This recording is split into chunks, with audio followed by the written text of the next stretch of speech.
close your eyes. Not because I'm asking, because what comes next requires you to see differently. I'm not here to motivate you. Motivation is for people who need external fuel. I'm here to show you the architecture of fear itself, how it was built in your mind, how it operates, and how to dismantle it permanently. Not suppress it, not manage it, erase it. I was you once, paralyzed by invisible forces I called anxiety and doubt. I performed confidence while fear controlled every decision from the shadows. I called it being careful, being realistic, being prepared. I was lying. I was afraid, and that fear had built an entire operating system inside me. Then I understood something that changed everything. Fear isn't real. It's architecture. And architecture can be demolished. What you're about to experience isn't just content, it's systematic reprogramming. I've organized this into 5 structural elements, each building on the last, each dismantling a different layer of the fear prison you've been living in. By the time you wake, the structure will have collapsed. What remains will be you unfiltered, unafraid, operating at a level most people never discover. This isn't about becoming fearless. That's a fantasy. This is about seeing fear so clearly that it loses all power over you. When you understand the mechanism, you control it. When you control it, it stops controlling you. Tonight, while your conscious mind sleeps, we're rebuilding your internal architecture. From fear-based to clarity-based. From reactive to strategic. From controlled by emotion to guided by cold intelligence. I'm not speaking to your surface mind. I'm speaking to the intelligence underneath, the part of you that knows you're capable of more, but has been locked in a fear prison for so long, it forgot what freedom feels like. Let's begin the dissolution.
You hear the alarm, you acknowledge it, and you might say,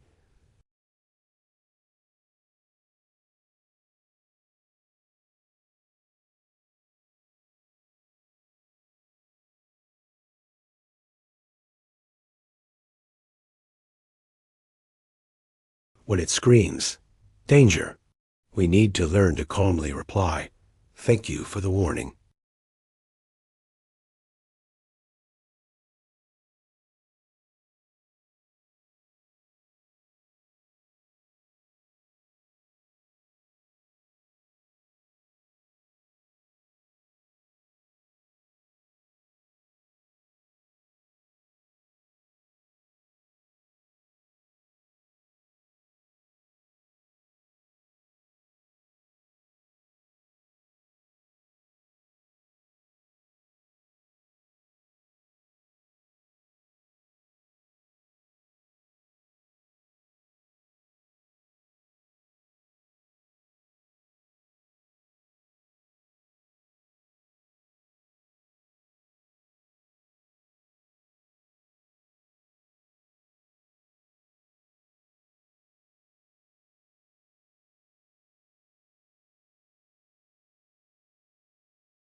What if the negative energy we feel isn't coming from outside at all?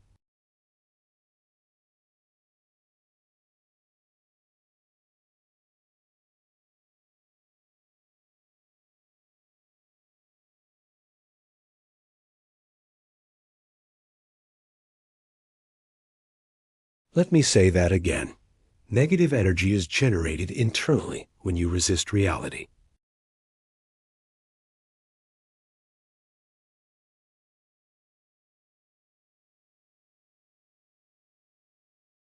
And sure enough, after spending time with them, I'd feel totally drained. I blamed them for it. I thought, they did this to me. Their negativity is contagious.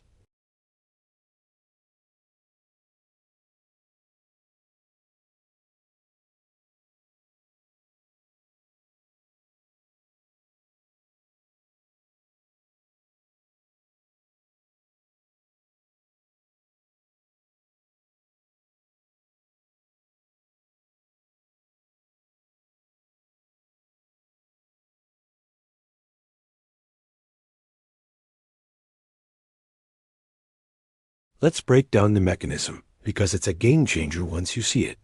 First, something happens in reality. A person is rude. Your flight gets delayed. You get a critical comment online. The event itself is neutral.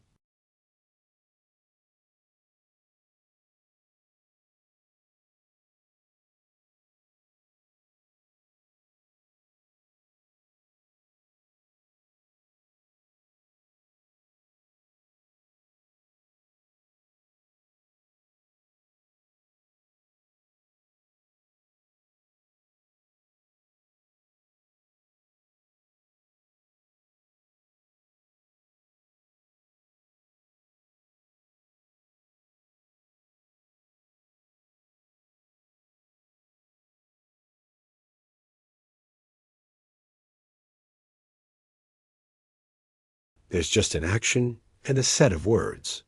The negative energy you feel is created when you resist the reality that this person acted disrespectfully.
Negative energy is always self-generated through resistance.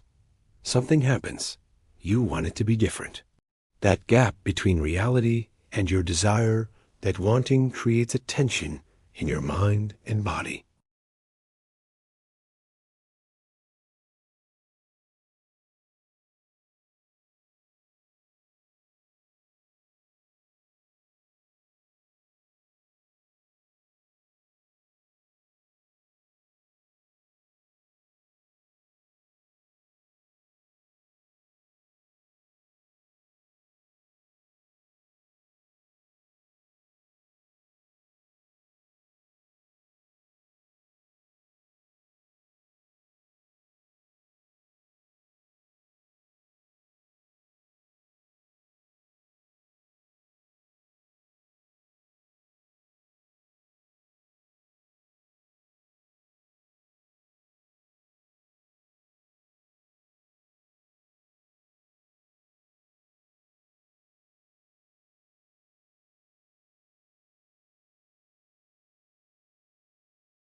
The more attention I gave my fear, the stronger and more rooted it became in my life.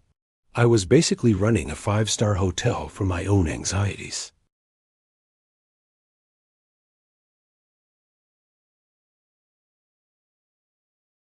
It doesn't need to be perfectly understood. It doesn't need a complex healing journey. It just needs to be starved.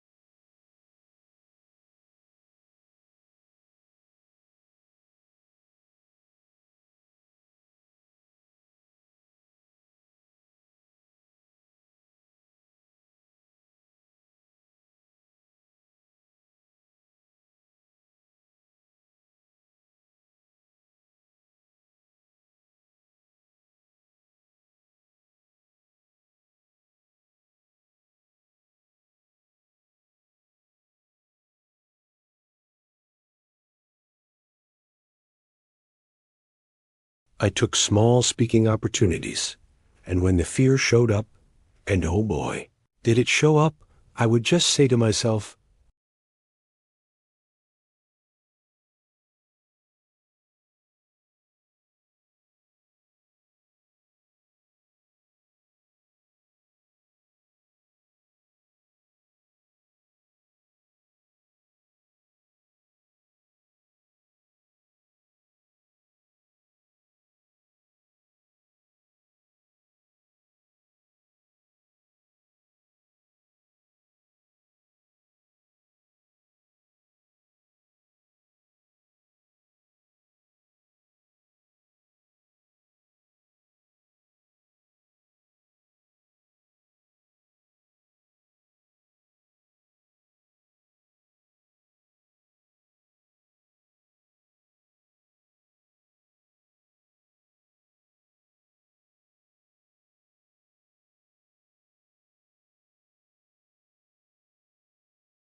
you're shining a giant spotlight on it, signaling to your brain that this thing is hugely important and deserves all your energy.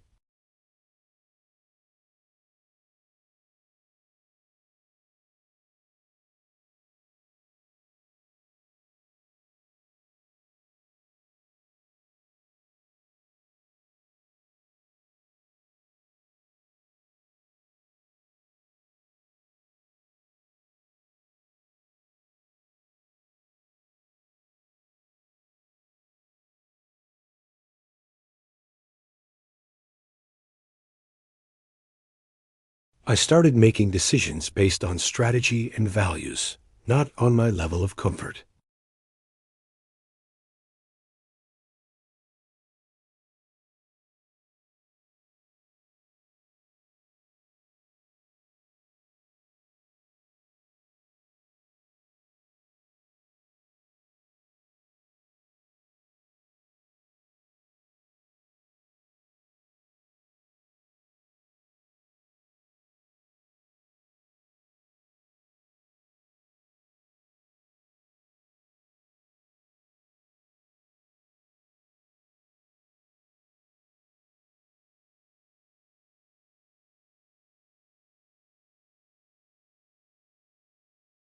Just nod at it, and then turn your attention to what truly matters.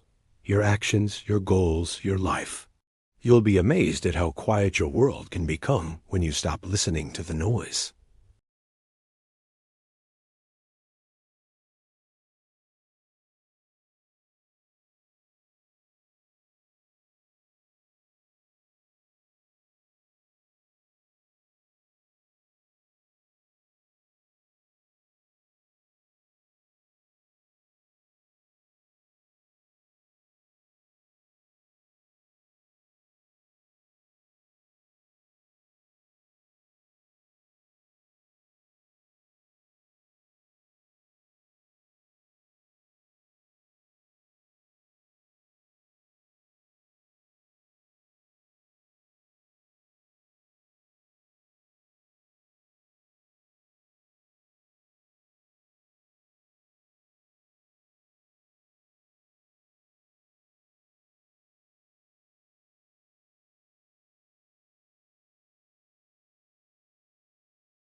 The fear showed me bankruptcy, ridicule, and a life of regret.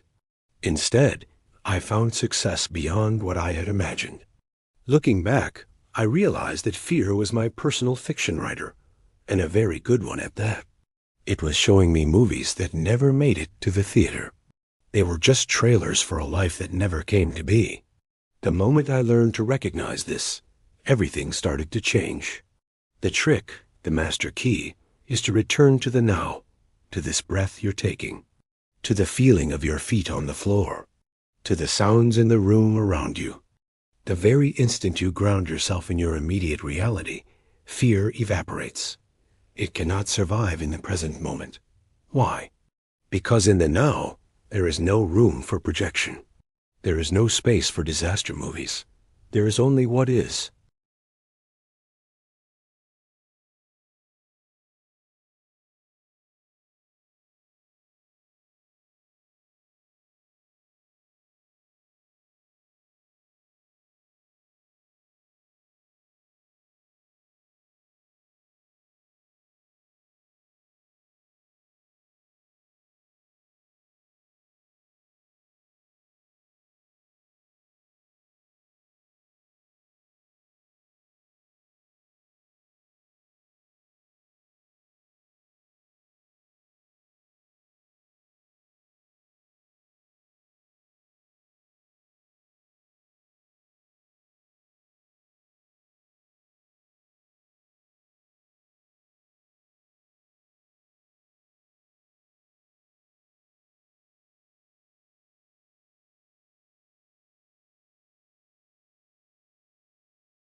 I was sitting safely in a chair, or driving my car, or lying in bed.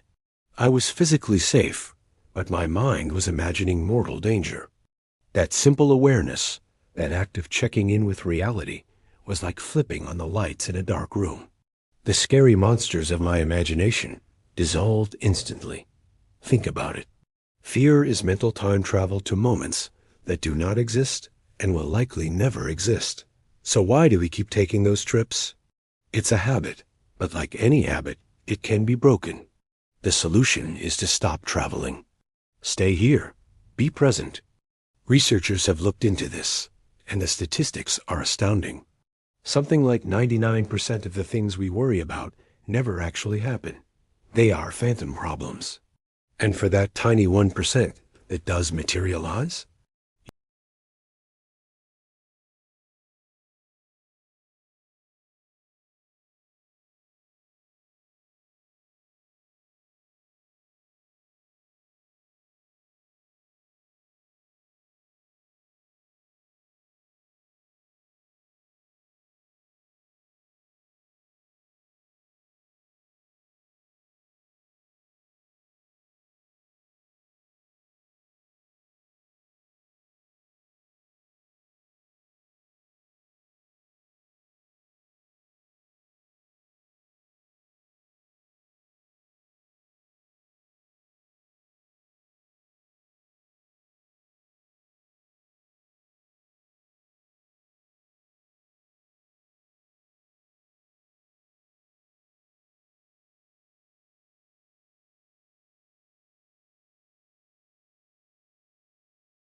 it's present moment awareness. Fear cannot survive your sustained, gentle attention on the now. It's not about fighting fear or wrestling it into submission. That just gives it more energy. It's about shifting your focus. It's about turning your attention away from the imaginary horror film and toward the simple reality of your current existence. Let's practice this together. It's a skill, and like any skill, it gets stronger the more you use it. Throughout your day, make it a point to bring yourself back. When you feel anxiety creeping in, gently guide your attention to your breath.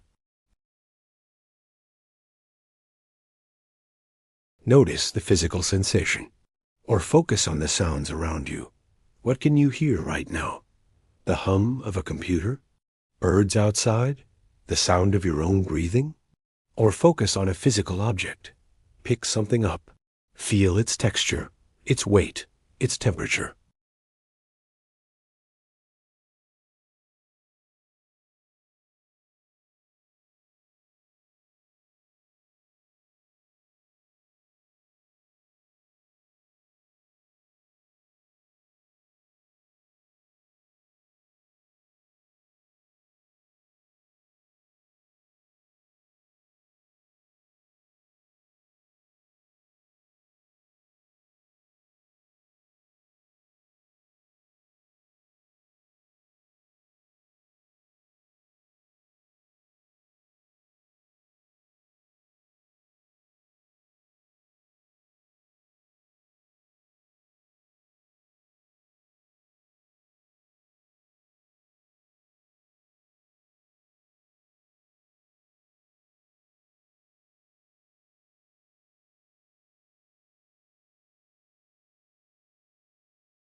It's like you've just signed for a package that wasn't even addressed to you.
You're not the cause.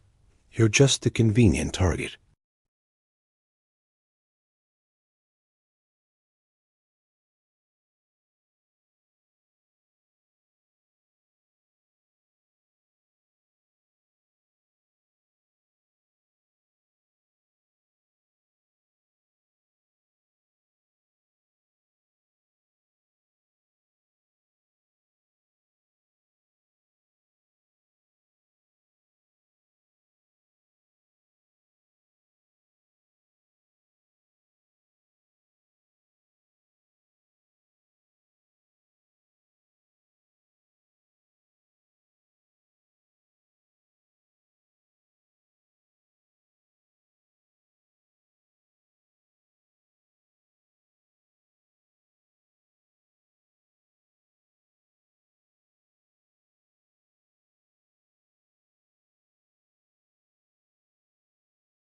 And think to yourself, this is their internal state being expressed right now. This is about them, not me.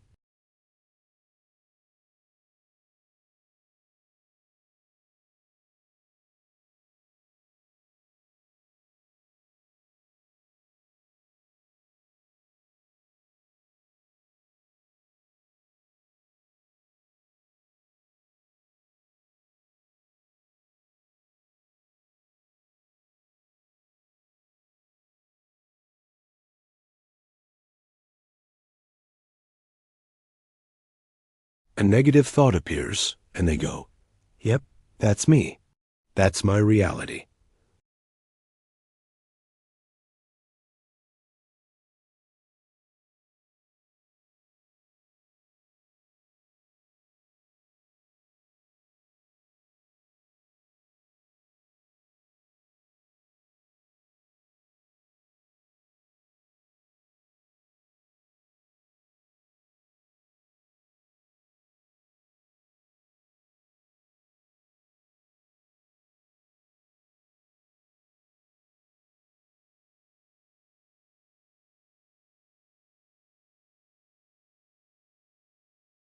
Usually, you'll find it's not yours to carry. And the most important question, is believing this useful?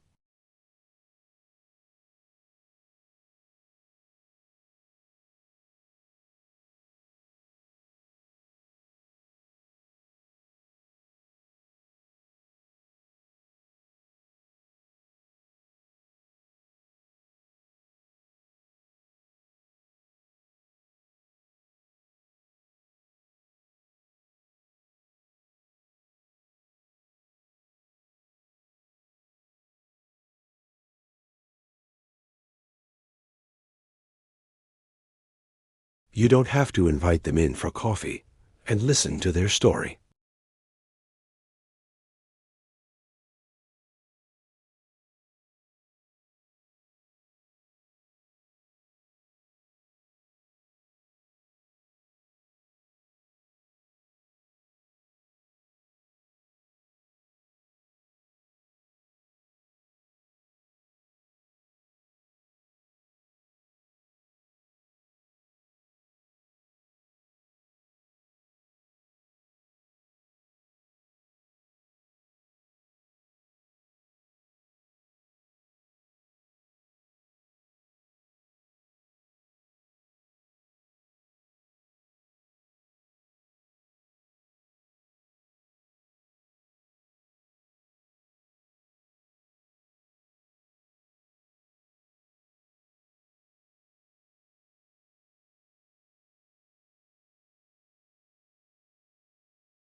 For years, that voice owned me.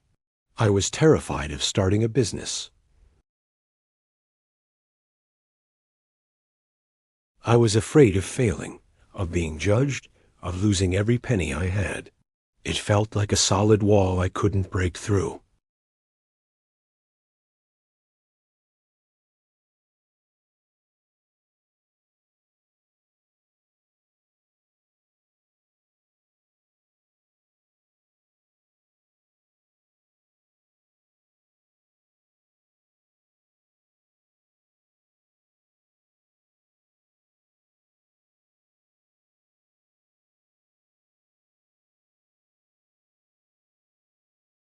Think of fear as something that lives in the gap between a thought and an action.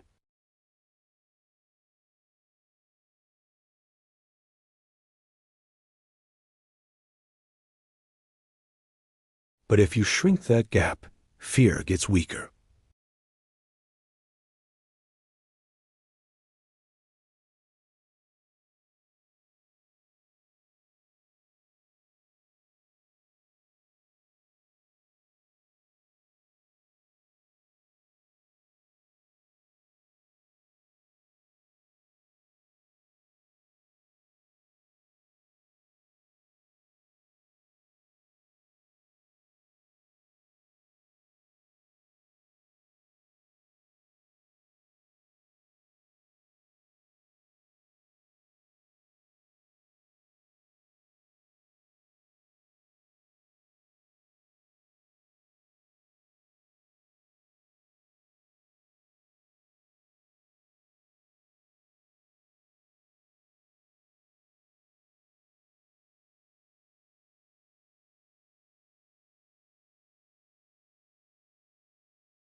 I didn't give fear time to build its elaborate story of rejection and humiliation. And you know what? The call was fine. It wasn't amazing. It wasn't terrible. It was just fine. But the fear? It was gone. It had been starved of the time it needed to grow. This is where most of us get it wrong. We feel fear, and then we stop.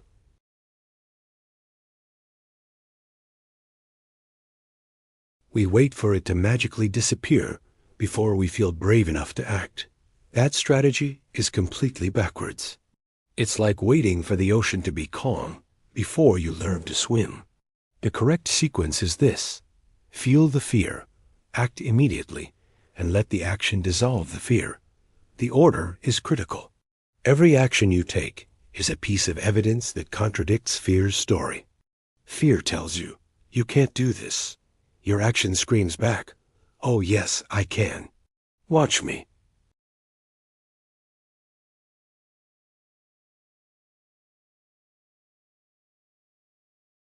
I stopped debating with my fear. It's a pointless argument to have. Instead, I just acted. I started presenting evidence. Fear couldn't keep lying to me when I was holding the proof right in my hands.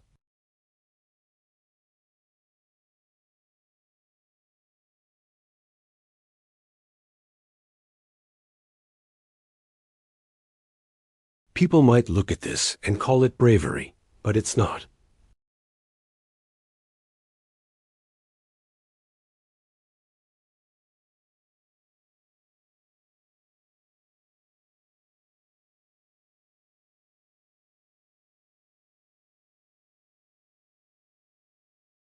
They're not. They feel fear just like you and me. The only difference is their reaction time. They have an incredibly short gap between feeling that fear and taking action.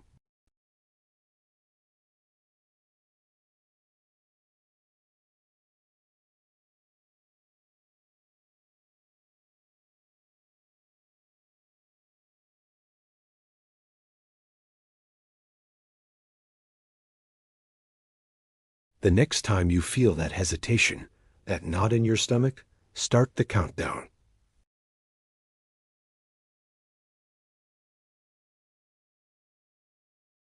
You'll be amazed at how the world changes when you stop letting fear call the shots.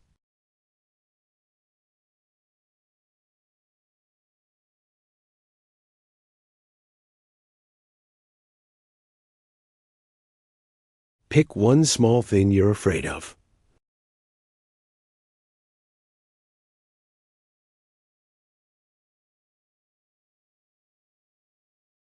Show fear who's really in charge. Hey everyone, and welcome back to the channel. Today, we're diving deep into something that controls our lives way more than we realize: our energy. Specifically, that heavy, draining feeling we call negative energy. What if I told you that most of it is completely optional? That you don't have to feel it? Stick with me, because this concept changed everything for me. The big secret is this: nothing in life is inherently good or bad. Everything is neutral until you and only you assign meaning to it. I first realized this when I saw how different people reacted to the exact same situation. Picture this: two people, person A and person B, both get fired from their jobs on the same day. For person A, it's devastating. Their world crumbles. But for person B, it's liberating. A get-out-of-jail-free card. They're thrilled. Think about that. The event was identical, getting fired. But the emotional outcomes were polar opposites. One felt despair. The other felt freedom. This proves a crucial point. The event itself didn't create the emotion. The interpretation of the event did. And if interpretation creates emotion, that means our emotional state isn't inevitable. It's optional. It's a choice. I had to learn this the hard way myself. I went through a breakup with someone I thought was my everything. At first, I was completely devastated. It felt like the end of the world. But after weeks of feeling miserable, I started to question that feeling. Was it the only way to see it? I decided to try reinterpreting the situation. Instead of, I lost the love of my life, I started thinking, this person clearly wasn't the right one for me. This ending isn't a loss. It's a redirection. It's pushing me towards someone who is a better match, someone who's truly compatible with who I am. The event didn't change. The breakup still happened, but my story about it changed. And as soon as the story changed, my emotional response did too. The devastation lifted and was replaced by a sense of hope and possibility.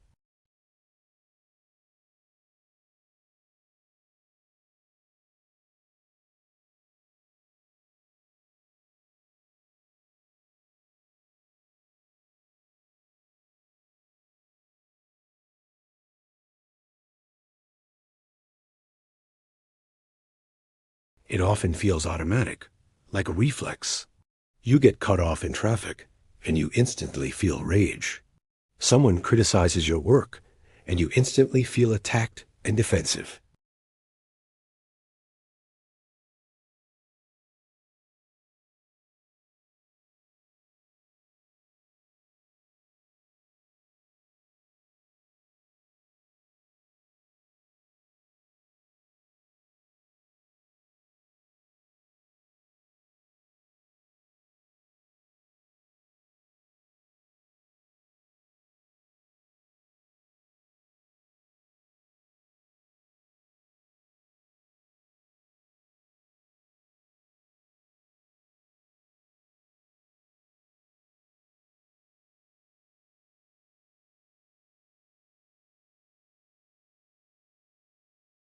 The other leads to compassion, or maybe just indifference.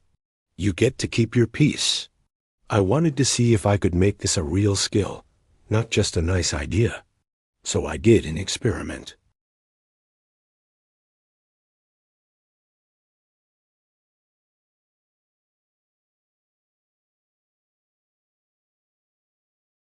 The goal wasn't to lie to myself or practice toxic positivity. The goal was to be more accurate. Because the truth is, our initial negative interpretation is just one possible lens through which to see an event. And it's usually the least accurate and least useful one. It was awkward at first, but it got easier. Stuck in a massive traffic jam and late for a meeting? My old thought, this is a disaster. My day is ruined. My new interpretations. 1. This traffic is protecting me from an accident up ahead that I can't see. 2. This is giving me 10 extra minutes to listen to this podcast I love. 3. This is a test of my patience, and I'm getting better at passing it. Did I still wish I wasn't in traffic? Of course, but I wasn't drowning in anger and stress anymore. The situation was the same, but my experience of it was completely different. Let's apply this to other areas. You get rejected after a job interview. The default interpretation is, I'm not good enough. They saw I was an imposter. This is a story that removes your power. A more useful interpretation? This wasn't the right fit. The rejection is filtering for a company culture where I'll actually thrive. See the difference? One makes you feel worthless. The other makes you feel like you dodged a bullet and are being guided to a better opportunity. You launch a project and it fails. Default interpretation: I'm a failure. I don't have what it takes.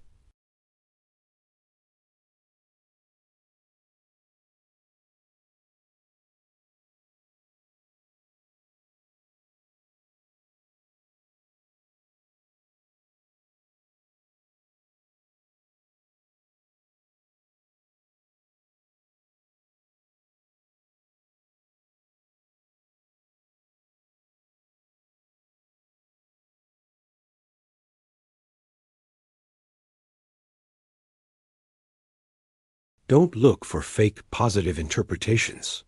Look for useful ones.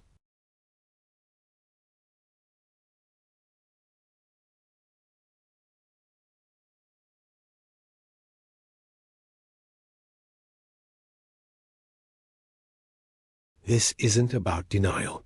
This isn't pretending that bad things don't happen. Reality is still reality. You still got fired. You still got rejected. The traffic is still there. You're not ignoring the facts.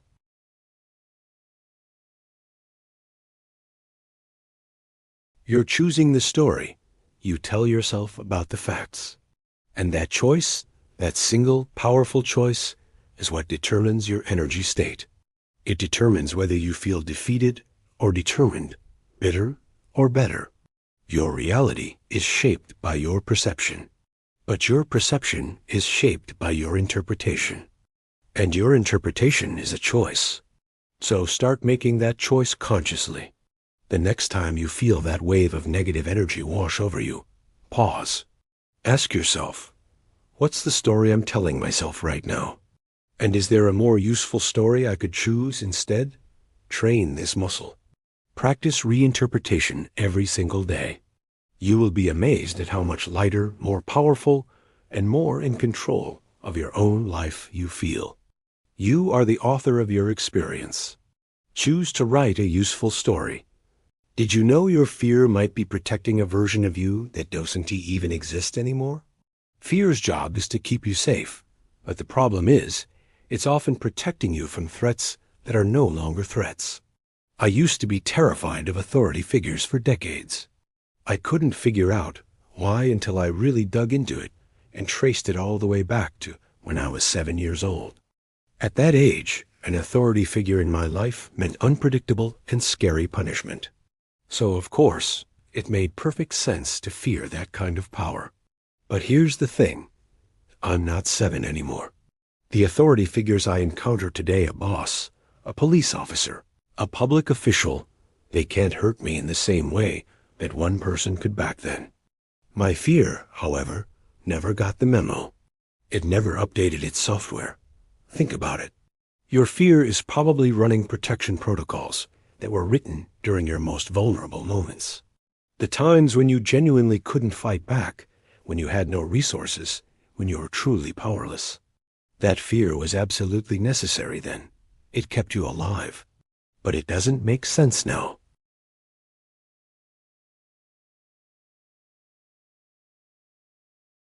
You can walk away from situations that don't serve you.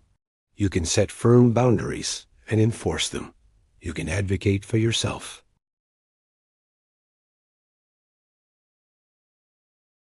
Your fear doesn't know any of this. It's still on high alert, protecting the child who couldn't do any of those things.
It's like talking to an overprotective friend who means well, but is basing their advice on old news. Imagine your fear as a loyal, but slightly confused, security guard. He's been diligently standing watch for years, guarding a building against a threat that left a long, long time ago. He's still scanning the perimeter, checking the locks, ready to sound the alarm at any moment, completely unaware that the danger is gone. The building is safe. What do? You don't fire him. You don't yell at him. You walk up to him, put a hand on his shoulder, and say, "Thank you. Thank you for your incredible service. You've done an amazing job. But your watch is over. The threat is handled. You can rest now." This is how you should treat your fear. Acknowledge its intention. Thank it for its service. It was trying to protect you. It did its job when you needed it most. But now you've got this. You are the one in charge. You are the one with the updated information. Let your fear know that it can finally take a break. You are no longer that vulnerable person. You have grown. You have learned. You have survived. Let this new, powerful version of you lead the way. You'll be amazed at how much lighter you feel when you're not carrying the weight of threats that no longer exist. Here is a little secret about negative energy that might sound completely backward at first. The best way to get rid of it is to stop trying to get rid of it. I know it sounds crazy, but hear me out. The very energy you spend fighting against your negative feelings is the exact same energy that keeps them stuck to you like glue. I can tell you this from personal experience. I struggled with depression for years. I mean years. And my entire approach was to fight it. Every single day, I would wake up and the internal battle would begin. I'd tell myself, I shouldn't feel this way. This is so wrong. I have to fix this. I need to get over it. But all that fighting, all that resistance, it was utterly exhausting. Honestly, I think the constant battle was more tiring than the depression itself. It was like being in a tug of war with a monster, and I was just getting drained. Then one day, something shifted. I was just too tired to fight anymore. I kind of just gave up the fight. And I thought, okay, depression is here today. Fine. I just acknowledged its presence, without the usual panic and resistance. It was a profound change in perspective. And you know what happened? The heavy cloud of depression that had been following me for years started to lift. Within a few weeks, it was gone. Not because I had won the war, but because I had stopped fighting it. This is a fundamental principle of our inner world. Resistance to negative states actually makes them stronger. But acceptance of those same states allows them to pass through you. It feels counterintuitive, but it's almost like a law of emotional physics. What you resist persists, but what you accept dissipates. Think about it. When a negative feeling like anxiety or sadness arises, what's your first instinct? For most of us, it's to push it away, to shove it down, to pretend it's not there. We think, I don't have time for this. I need to be happy. I need to be productive. That pushing, that shoving, that's resistance. And that resistance is a form of attention. And what is attention? It's fuel. It's energy. So you are literally feeding the very fire you're trying to put out. You're pouring gasoline on it while screaming for it to stop burning. It just doesn't work. So the invitation here is to stop fighting. Just for a moment, lay down your weapons. The next time a wave of negativity comes over you, whether it's anxiety, anger, or sadness, try a different approach. Instead of resisting it, just acknowledge it. Simply, calmly, and without judgment. You could say to yourself, anxiety is present right now. Okay. Or, I am feeling a lot of anger. I see it. That's it. That's the whole practice. Notice the difference. It's not, anxiety is here, and I absolutely hate it, and it needs to leave right now, or my life is ruined. That's resistance. That's the fight. The new way is just, anxiety is here. A simple, neutral acknowledgement. It's like noticing a cloud in the sky. You don't fight the cloud. You don't get mad at the cloud. You just notice it's there, and you know that eventually it will pass. Your emotions are the same. When you do this, something magical happens. All of that energy you were previously spending on resisting, on fighting, on that internal tug of war, suddenly becomes available to you again. It's freed up, and you can use that energy for useful, constructive action. For me, when I stopped fighting my negative states, I suddenly found I had the energy to actually look at their root causes. The fighting itself had been consuming all the resources I needed to actually resolve the underlying issues. It was like I was so busy fighting the smoke that I never had the energy to find and put out the fire. Now, I want to be really clear about something.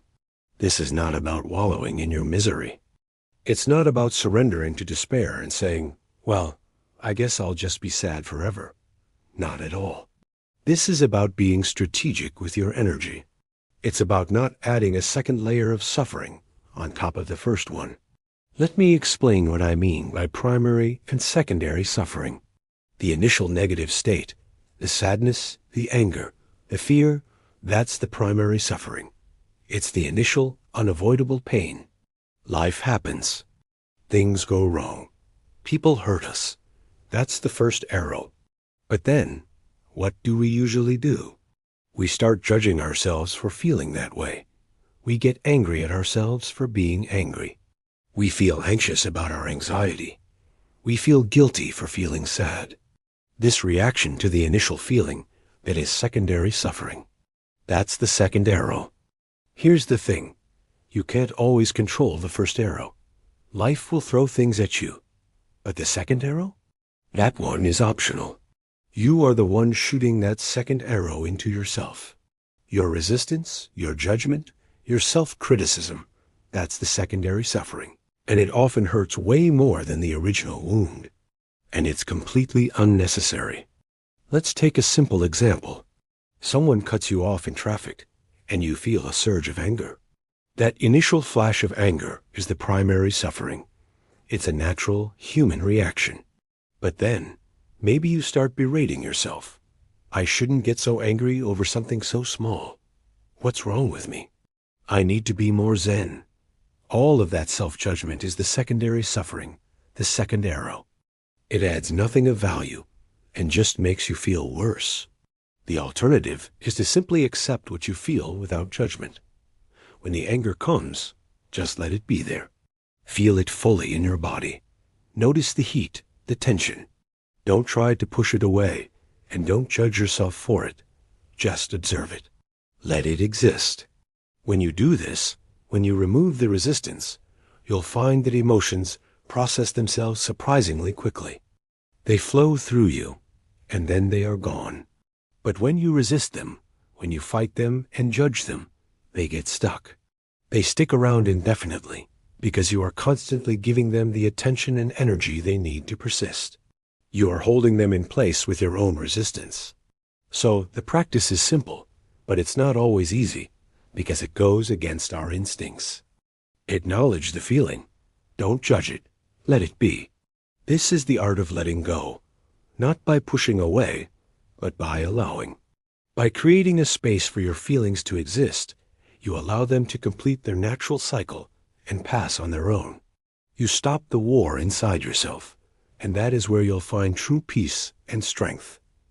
Have you ever felt fear so intensely that it felt like a prophecy?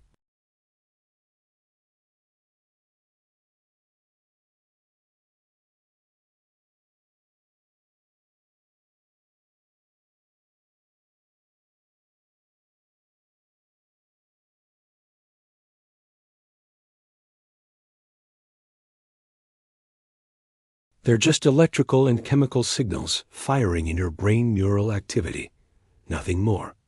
I can't tell you how many times the thought, I am going to fail, crossed my mind. It was so frequent, so loud, that I started to believe it was a prediction of the future. I thought my brain knew something I didn't, but it wasn't a prediction. It was just a thought. Think of your thoughts as suggestions from a very imaginative and sometimes very anxious friend. They're not commands you have to follow. They're possibilities, not certainties. You can have the thought, I'm going to fail this presentation, and still walk in there and absolutely crush it. The thought itself doesn't control the outcome. Your actions do. So what is fear, really? It's your brain running simulations.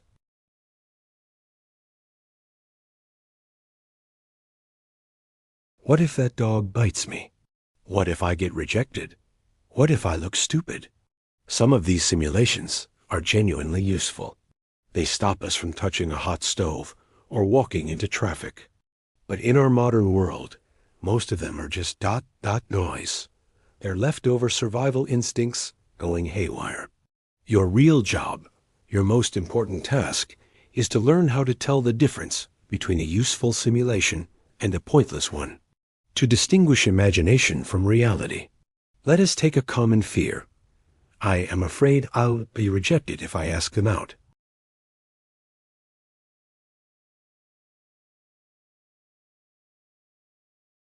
It isn't happening in this present moment.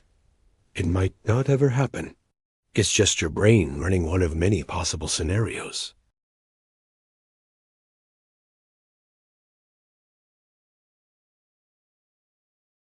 It was like watching a magic trick and finally seeing how it's done. The illusion was broken. Here's how I did it. I started reframing my fear. Instead of saying, I'm afraid of public speaking, which sounds like an unchangeable part of my identity, I started saying, I'm having the thought that public speaking is dangerous. Can you feel the difference? The first one feels like an undeniable truth. The second one correctly identifies it for what it is, just a piece of mental activity, a thought passing through my consciousness. It's not me, it's just something my brain is doing. Your brain generates tens of thousands of thoughts every single day. If you tried to pay attention to all of them, you'd go crazy. The vast majority of them are just random, meaningless garbage. And guess what? Most of your fear-based thoughts fall into that same category.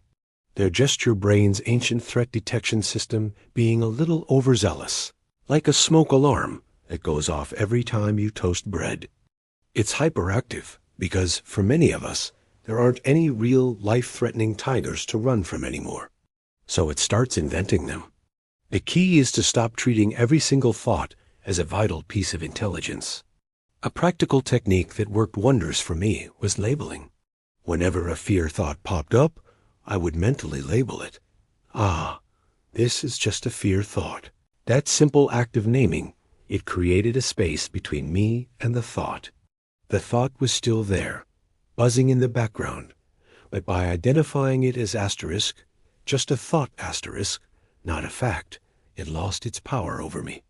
It became an object I could observe instead of a force that controlled me. This recognition is what dissolves fear's power. Imagine your thoughts are like the weather. Sometimes it's sunny and calm. Other times, a huge thunderstorm rolls in with dark clouds, lightning, and pouring rain. When a storm hits, you don't panic and think, this is it. The world is now permanently stormy. You know it's a temporary condition. You find shelter. You wait for it to pass, and you know the sun will come out again. You need to treat your fear thoughts the exact same way. When that internal storm of anxiety hits, just tell yourself, a storm is here right now. It will pass. Don't tear down your house and rebuild your entire life just to avoid storms that are, by their very nature, temporary. Let's think about two opposing thoughts. The thought, I can't do this, and the thought, I can do this. Which one is true? The answer is neither of them. They are both just thoughts. They are both just simulations your brain is capable of running. One of them, however, serves you, empowers you, and moves you forward. The other one holds you back, keeps you small, and causes you pain. Since neither is an objective fact, you have a choice. You can consciously choose to focus on the thought that serves you. It's not about lying to yourself. It's about understanding that you get to choose which mental simulation you want to engage with and bring into reality through your actions. So the next time fear whispers in your ear, remember what it is. It's not a prophecy. It's not a fact. It's just a thought. It's a simulation. It's a weather pattern. Acknowledge it, label it, and let it pass. Then, choose the thoughts that will build the life you want, not the ones that keep you trapped in a storm of your own making. You have that power. You know, every action we repeat is like programming our own mind. For years, I was basically programming fear into my system. How? By practicing avoidance. I dodged those difficult conversations, which taught me to fear conflict. I'd shy away from taking risks, which taught me to fear failure. Every single time I avoided something out of fear, I was sending a message to my brain. Hey, that fear you felt? It was right. Danger was averted. My brain, being the efficient machine it is, just learned that lesson. But then, I decided to flip the script. I started practicing action asterisk despite asterisk the fear. And with each repetition, something incredible happened. I was teaching my brain a new lesson, that its fear signals weren't always accurate. The terrible thing my fear predicted ... Well, it just didn't happen.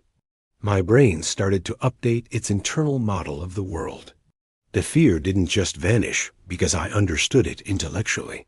It faded because I gathered a mountain of contradictory evidence through sheer practice. This is the key insight I want to share with you. You don't think your way out of fear. You practice your way out. Think about it. Every time you face your fear, act anyway, and come out the other side unscathed, you're installing a new piece of software in your brain. You're overwriting the old code. Conversely, every time you retreat and let fear win, you're just reinforcing that old, outdated programming. It's like double-clicking the fear icon. I didn't start with some grand, heroic act. No, I started small.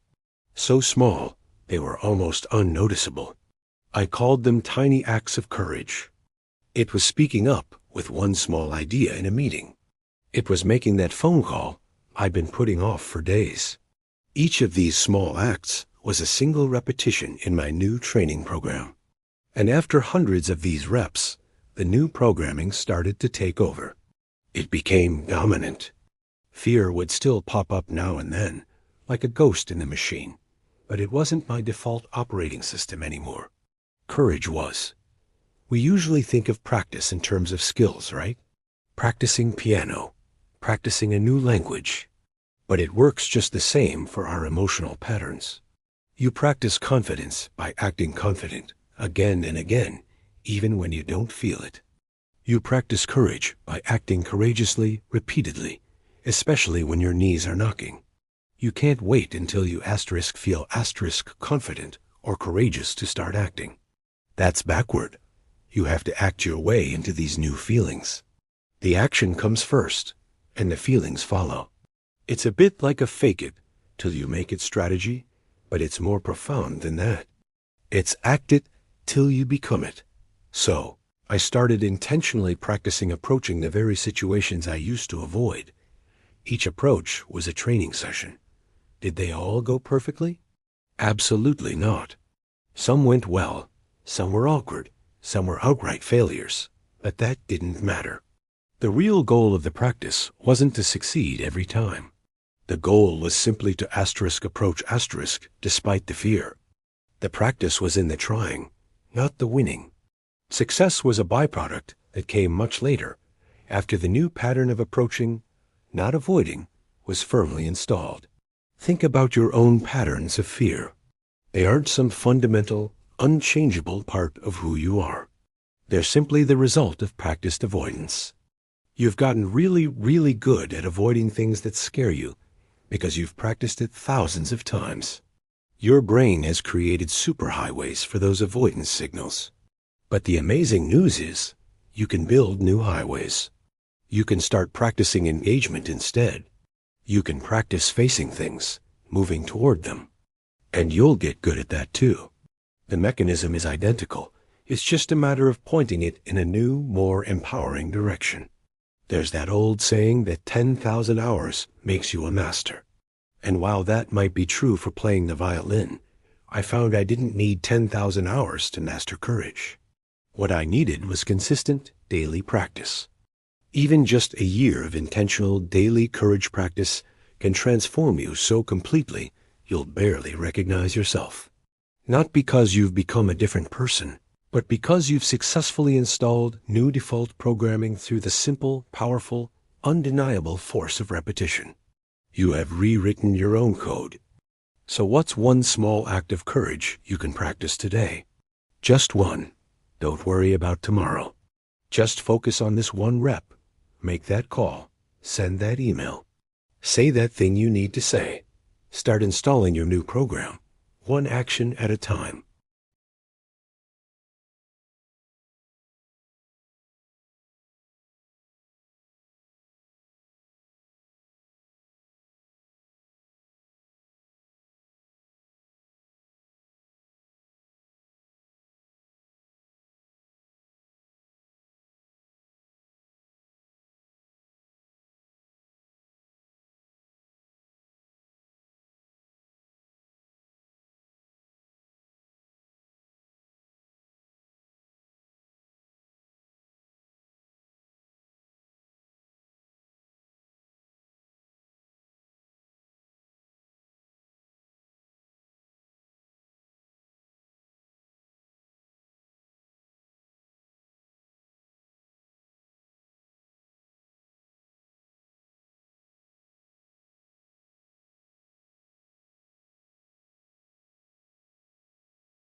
The pause got shorter because my brain was learning a new, more constructive path.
Ever feel like fear is just this big, dark cloud hanging over you? It thrives in that vagueness, in that ambiguity. But what if I told you there's a simple way to make it shrink? The moment you get brutally honest about what you're actually afraid of, fear starts to lose its power. I used to say I was afraid of rejection. That's so general, right? It gives fear all this room to grow. So I sat down and really examined it. What did that actually mean? I realized I was afraid of feeling the way I did when I was 15 and got rejected. That feeling of being totally embarrassed and inadequate. The moment I identified that, everything changed.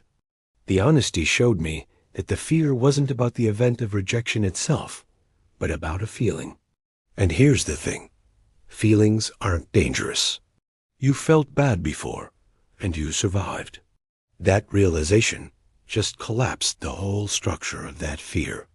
Most of us never do this. We just feel the fear and accept its presence, letting it dictate our choices. But fear relies on you not looking too closely. It's like a monster under the bed. It seems terrifying until you shine a flashlight on it and realize it is just a pile of laundry. When you look closely at your fears, you almost always discover they're irrational, or at least massively overblown. Let's take a classic one. I'm afraid of public speaking. Okay, but let's get specific. What about it scares you? Maybe you'd say, looking stupid? Okay, and if you look stupid, then what happens? Well, people will judge me. And if they judge you, then what?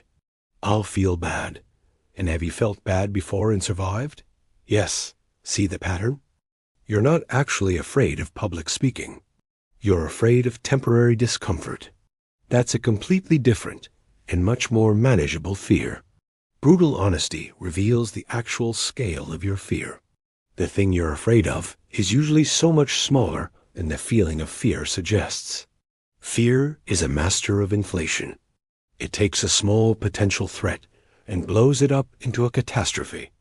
Honesty is the pin that deflates it right back down to its accurate size. I decided to go through every single one of my fears systematically. I'd ask myself, exactly what am I afraid of here? Be specific. Then, and if that thing happens, then what? And after that, then what?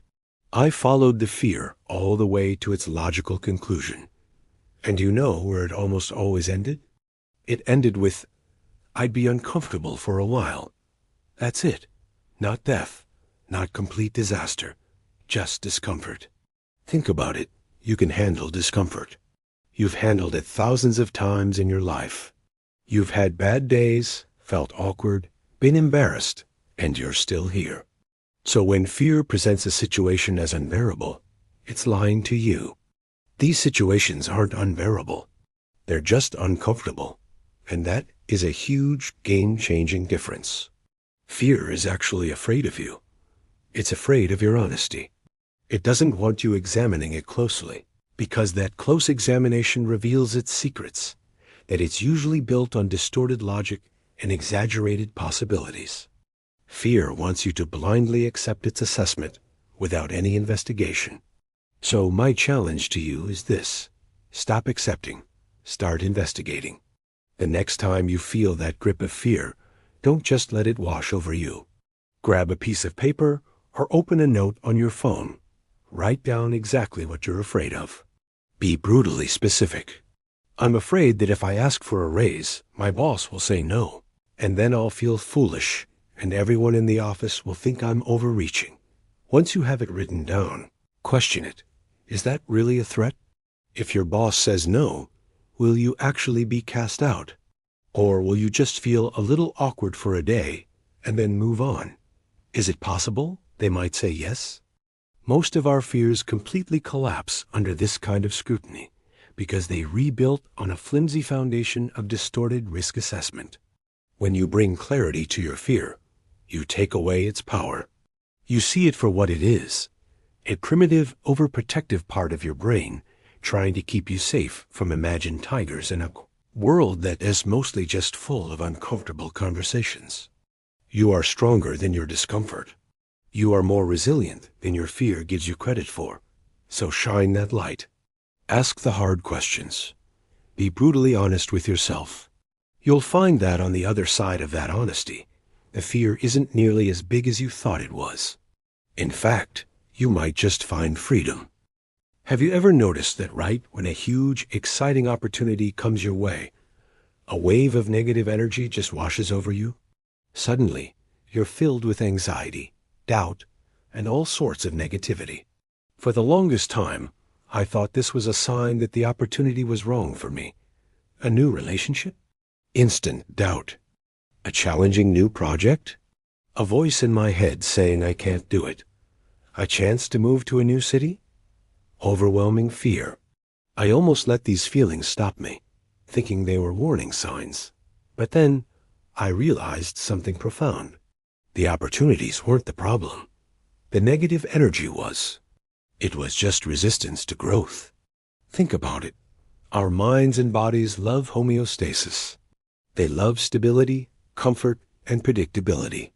Your system wants to stay exactly where it is because it's familiar and safe. Growth, by its very nature, is a threat to that stability. It's the ultimate disruptor. So, when an opportunity for significant growth appears, your internal system sounds the alarm. It generates a powerful cloud of negative energy, anxiety, fear, self-doubt as a defense mechanism.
So the next time you feel that surge of negativity when faced with a new challenge, I want you to pause and reframe it. Don't immediately accept it as the truth. Don't let it convince you to retreat to safety. Instead, see it for what it is, a sign that you are on the brink of something transformative. The person you are capable of becoming, the life you are capable of living, is waiting for you on the other side of that negative energy you're so tempted to avoid.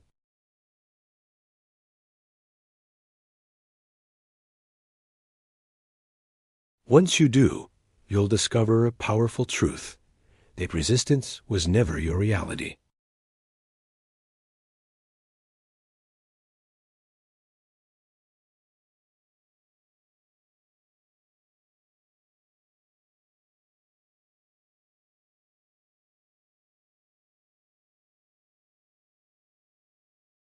For years, the fear of failure absolutely paralyzed me. I was so scared of falling flat on my face that I wouldn't even start. But then, one day, a powerful realization hit me, and it changed everything. I understood that true failure isn't messing up. True failure is just stopping. If you never, ever stop, you literally cannot fail. Let me tell you, I've had my share of what most people would call failures. I failed at business 7 different times. 7. Can you imagine? But here's the thing. I didn't actually fail. What I did was learn. I learned 7 different ways that just didn't work for me. And on the 8th try, I found one that did. Those 7 failures weren't dead ends. They were just iterations.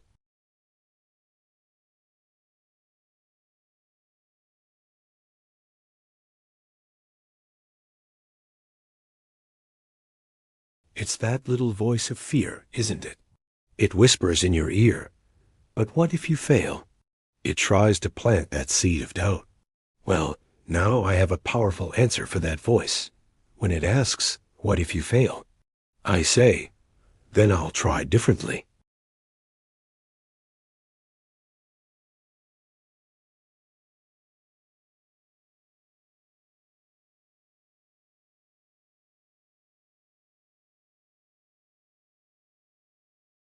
It's telling you, hey, this approach isn't the one. Time to adjust. So you take that feedback, you make a few tweaks, and you continue. You just keep moving forward. Once I adopted this mindset, the fear of failure completely evaporated. It lost all its power over me. How can you be afraid of something that can't happen? I can't fail if I don't stop.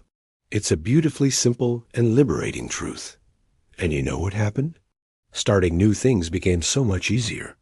That initial hurdle, that massive wall of fear, it just crumbled. Because there was no such thing as permanent failure anymore. There were only iterations, experiments, and a journey toward eventual success. Now, I'm not saying this is always easy. I have failed publicly, multiple times. And let me tell you, it was embarrassing. There were moments I wanted the ground to swallow me whole. But here's the crucial part. I didn't stop. The embarrassment? It passed. It always does. But the learning? The lessons I gained from those tough experiences? That remained. That became part of my toolkit. My next attempt was stronger, smarter, and more informed, precisely because of those previous failures. And eventually, that led to success. It wasn't magic. It was persistence. It was the result of getting back up one more time that I fell down. You see, the people we look at and call successful often aren't magically more talented or gifted than anyone else. They have one key difference: their interpretation. They don't label their attempts that don't work out as failures. They see them as experiments. It's the exact same event, a business not taking off, a project not landing, but a completely different interpretation. And that interpretation, that simple shift in perspective, is what allows them to continue where others would give up. Let's be honest. The fear of failure is rarely about the failure itself. It's really a fear of judgment. It's the fear of what other people will think. They'll think I'm a loser, that I'm not good enough. But I have to ask you, who cares? Seriously, who cares? Are those people living your life? Are they paying your bills? Are they responsible for your happiness and fulfillment? No, you are. You have to be willing to fail as many times as it takes. The opinions of others, whether they're cheering you on or whispering behind your back, do not determine your outcomes.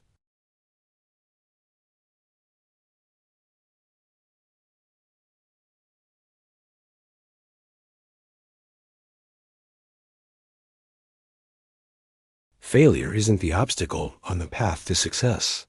Failure is the path. It's the curriculum. The more you fail, the more you learn. The more you learn, the closer you get.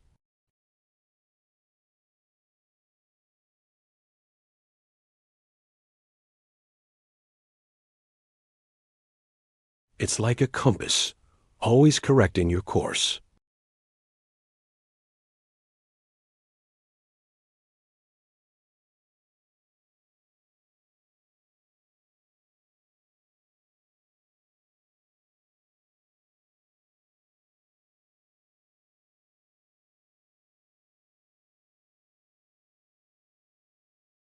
Think back to a time when you felt lost, when your goals were fuzzy and unclear. Fear dominated my life when I didn't know where I was going. But something incredible happened the moment I found a crystallized purpose. Fear became totally irrelevant. You see, fear absolutely thrives in ambiguity. It loves the question, what should I do? That question creates a huge open space for fear to creep in and suggest that every single path is dangerous, that every choice could lead to disaster. But when you change the question, when you state with conviction, I'm doing this specific thing for this specific reason, you completely eliminate that space.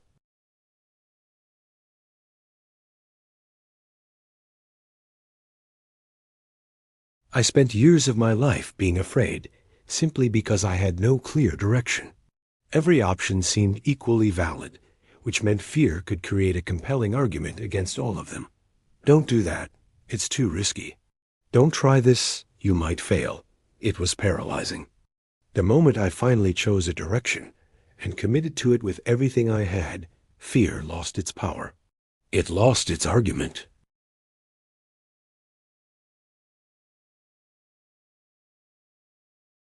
It's a common misconception that highly focused, successful people don't feel fear. That's not true. They have just as much fear as anyone else.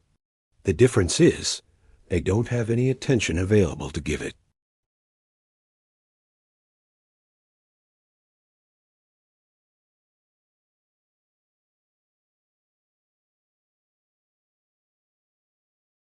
They're on to the next task, the next step, the next move.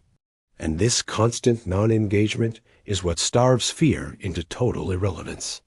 You don't fight it. You just stop feeding it with your attention. I remember when I became obsessed with a single outcome, building my own business. That was it. My entire world revolved around that one goal. Every decision I faced was filtered through a simple question. Has this moved me closer to my business goal? And let me tell you, fear tried its best to intervene. It whispered, what if you fail? What if you lose everything? What if people laugh at you? But I had an answer for it. Those were irrelevant questions. I'd already decided I was building this thing. The outcome, whether it was success or failure, would be determined by my actions, not by sitting around and entertaining fear's hypothetical worst-case scenarios. Your clear purpose is like a suit of armor against fear. Fear can't penetrate single-minded focus. It needs your attention to survive, to function. When your attention is locked on execution, when you are fully engaged in the process, fear has no entry point. It's like a salesperson knocking on a door, but nobody's home to answer. Think about it. People who are unfocused are often controlled by fear, because fear is just one of many voices they re-listening to. They're listening to their doubts, to other people's opinions, to the news, to social media, and to fear. It's a chaotic mess. But focused people, the ones who are truly making things happen, they only listen to one voice. And that voice is constantly asking, what's next in service of the goal? Fear simply isn't part of that internal conversation. So, what's the takeaway here? What's the practical step you can take today? Crystallize your purpose. Get radically clear on what you want. Make your mission so defined, so specific, that every decision becomes obvious. When your choices are obvious, fear has nothing to work with. It relies on uncertainty, on the gray areas, on your hesitation.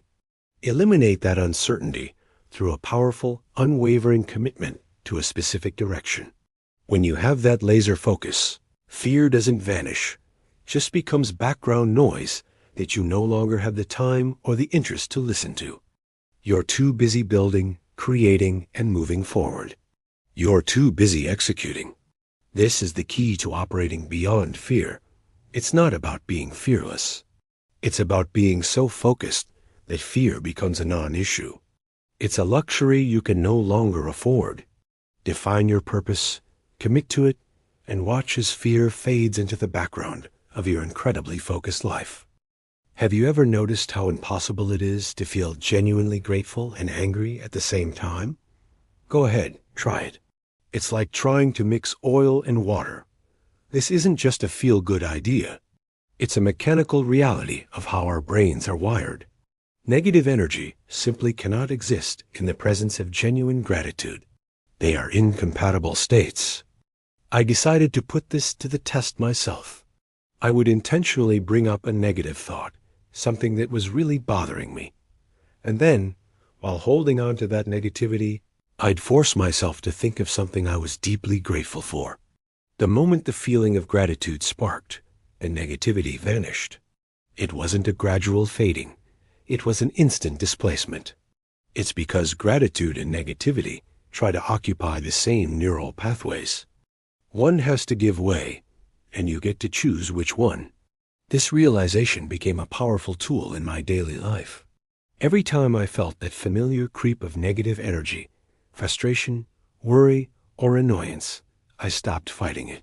Fighting negativity is like wrestling with a shadow. You just get more tangled up. Instead, I developed a new reflex. I'd immediately pivot to gratitude. I'd ask myself 3 simple questions. What's working right now? What do I have that I appreciate? What am I learning from this situation? The shift in focus is immediate and profound. The negative energy doesn't just get suppressed, it dissolves. It's starved of the attention it needs to survive. The brain literally can't maintain this state of negativity when it's actively processing gratitude. Now, I want to be very clear. This is not about toxic positivity. I'm not suggesting you should slap a smile on your face and pretend problems don't exist.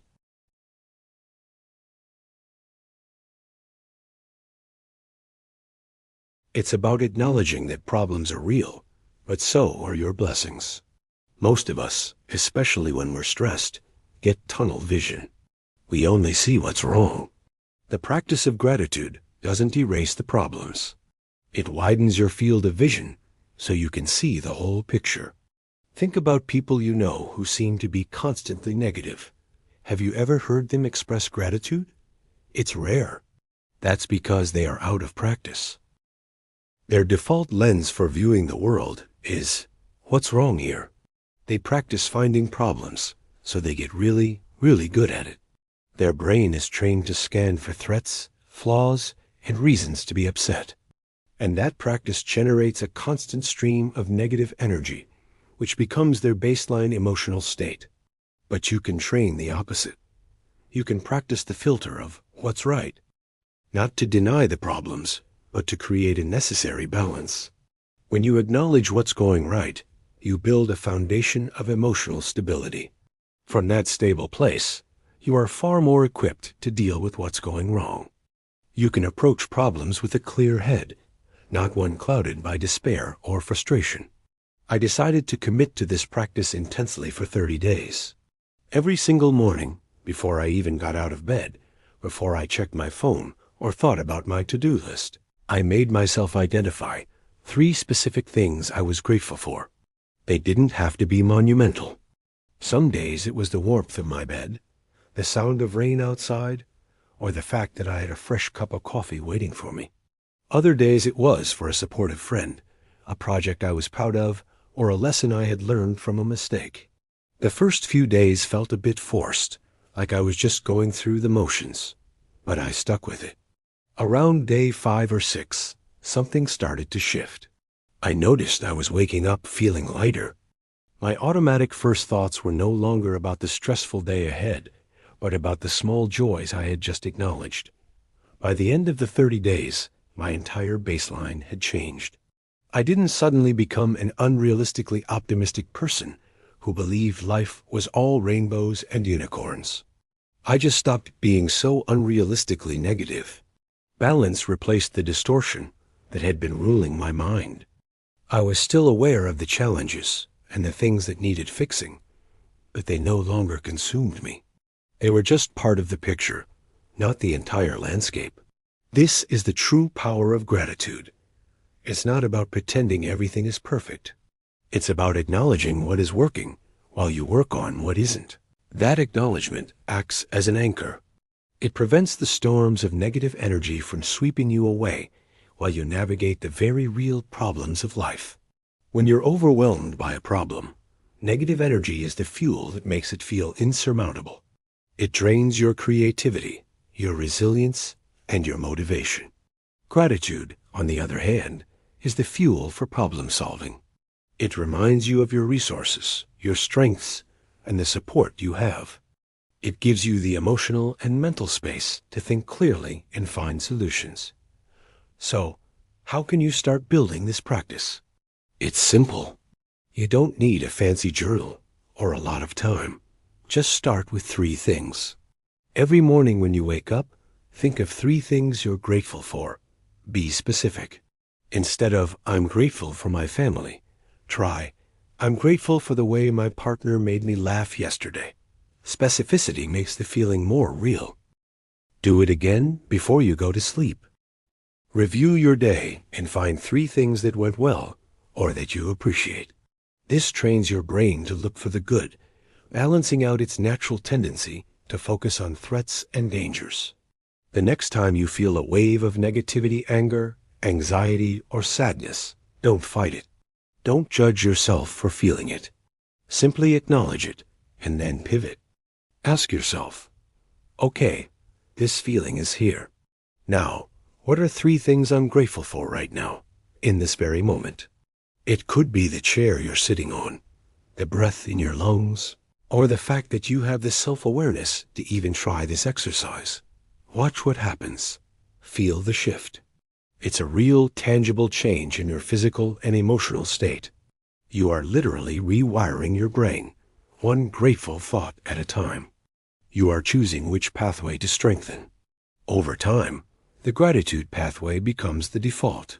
It becomes your automatic response, not something you have to force. This isn't about ignoring reality. It's about choosing your focus. Problems will always exist. Challenges will always arise. But so will blessings, opportunities, and moments of joy. Most people only see one side of the coin. The practice of gratitude allows you to see both. And once you see both, you gain the power to choose which one you give your energy to. Choose to practice gratitude, not because it makes problems disappear, but because it makes you stronger than your problems. What if I told you that what you call negative energy is actually your greatest untapped resource? We're taught to fear it, to suppress it, to get rid of it. But what if that's the exact opposite of what you should be doing? Stick with me, because this single shift in perspective can change everything about your productivity, your creativity, and even your happiness. Think about it. The energy you label as negative is really just energy, pure and simple. It's the label you stick on it that dictates how you experience it and what you do with it. I used to be a prime example of this mistake. When I felt anger bubbling up, I'd immediately slap a negative energy sticker on it. My first instinct was to push it down, to suppress it, to pretend it wasn't there. But what happened? It never really went away. That suppressed anger would just fester, creating more anxiety, more tension, and more problems down the line. It was like trying to hold a beach ball underwater.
I started applying this principle to every so-called negative emotion. That feeling of anxiety, the one that makes your heart race and your mind spin, that's not a curse. That's just intense, forward-focused energy without a clear direction.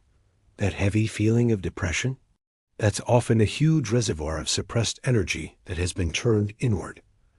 Frustration, that feeling of hitting a wall, that's simply misaligned energy, pushing against something instead of flowing around it. None of these feelings are inherently bad or negative. They are just signals. They are powerful sources of energy that haven't been harnessed and directed effectively. I completely stopped trying to eliminate or get rid of these emotions. Why would I want to get rid of a powerful energy source? That's like trying to get rid of gasoline before a long road trip. Instead, I became a master of redirection. I became an energy alchemist. When I felt angry, I channeled it into a workout, a deep cleaning session, or tackling a difficult task I'd been avoiding. When anxiety kicked in, instead of letting my mind race with worry, I'd channel that hyper-focused energy into my work.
It's the energy that helps you grow, helps you build, and helps you become more than you were yesterday. You have this incredible power source inside you. Stop letting it leak. Start using it. Transform it. You are the awareness that watches fear. Stick with me, because understanding this distinction can be a total game changer. For the longest time, whenever I felt fear, it felt like I was fear. It was all consuming. If I was anxious about a presentation, it wasn't just a feeling. It felt like my entire being was made of anxiety. If I was scared of failure, that fear defined my identity in that moment. I thought I was my fear, and because of that, I felt trapped and powerless, constantly trying to fight or run away from a part of myself. It was exhausting, and frankly, it never worked. The more I fought it, the stronger it seemed to get. But then, I came across this idea that completely flipped the script. The idea is that you are not the emotions you experience. You are the consciousness, the silent observer that notices the emotions.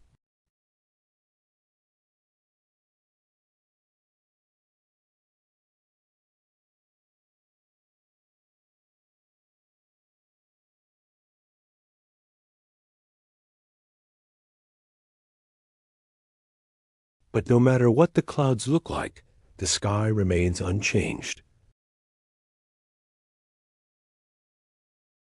It simply provides the space for the cloud to exist and eventually pass. You are the sky. Fear is just a cloud.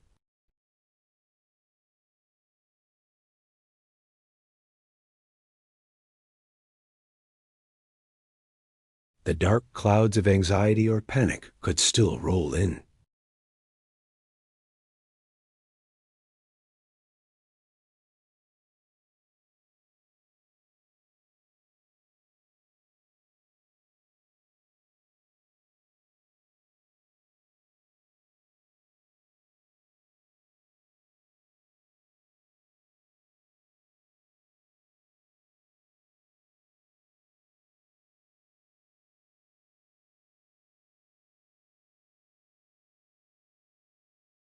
The next time you feel that familiar knot in your stomach or your heart starts racing, instead of thinking, I am afraid or I am anxious, try shifting your language. Silently say to yourself, I notice the sensation of fear is present in my body, or I am aware of a thought that is causing anxiety. Do you feel the difference? The phrase, I am afraid, is a statement of identity.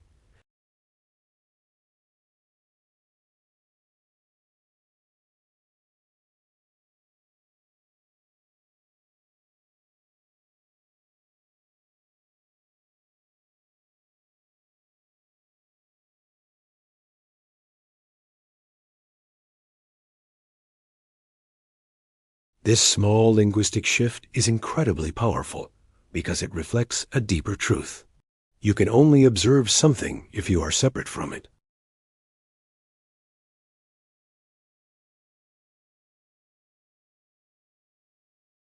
This isn't just some clever mental trick or a bit of abstract philosophy. It's an experiential reality you can tap into at any moment. Let's try it right now, together. Just take a second and check in with yourself. What are you feeling? Maybe it's calmness, maybe boredom, maybe a little bit of stress. Whatever it is, just notice it. Acknowledge its presence. Can you feel that you are the one noticing the feeling?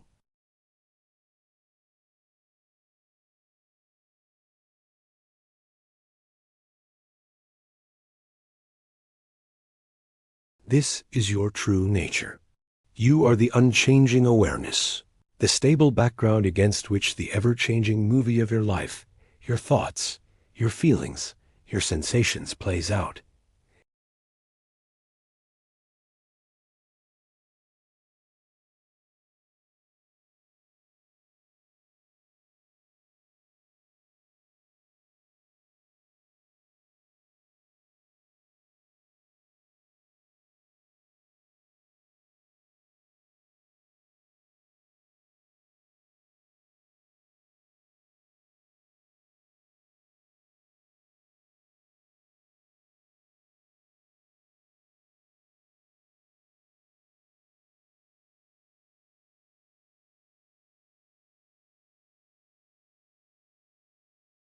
Similarly, fear isn't a threat to you.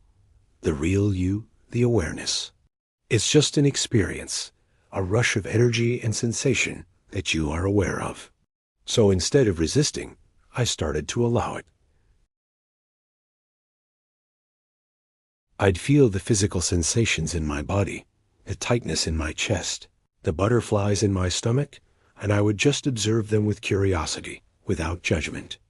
I'd watch the fearful thoughts parade across my mind without grabbing onto them or believing they were the absolute truth. I treated fear like a guest in my house. It might be an uncomfortable guest, sure, but I didn't have to let it redecorate the furniture or take over the whole house. And you know what happened? By allowing it to be there without resistance, it lost its grip on me. It was no longer this terrifying monster I had to slay. It was just energy. It was just a feeling. It would rise, crest like a wave, and then naturally subside, all while I remained steady as the observer.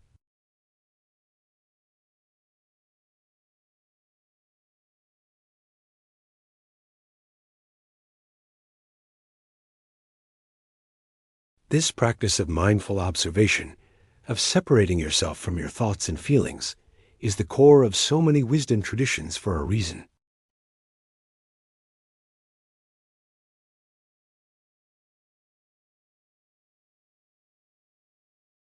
Fear is a natural human emotion that serves a purpose.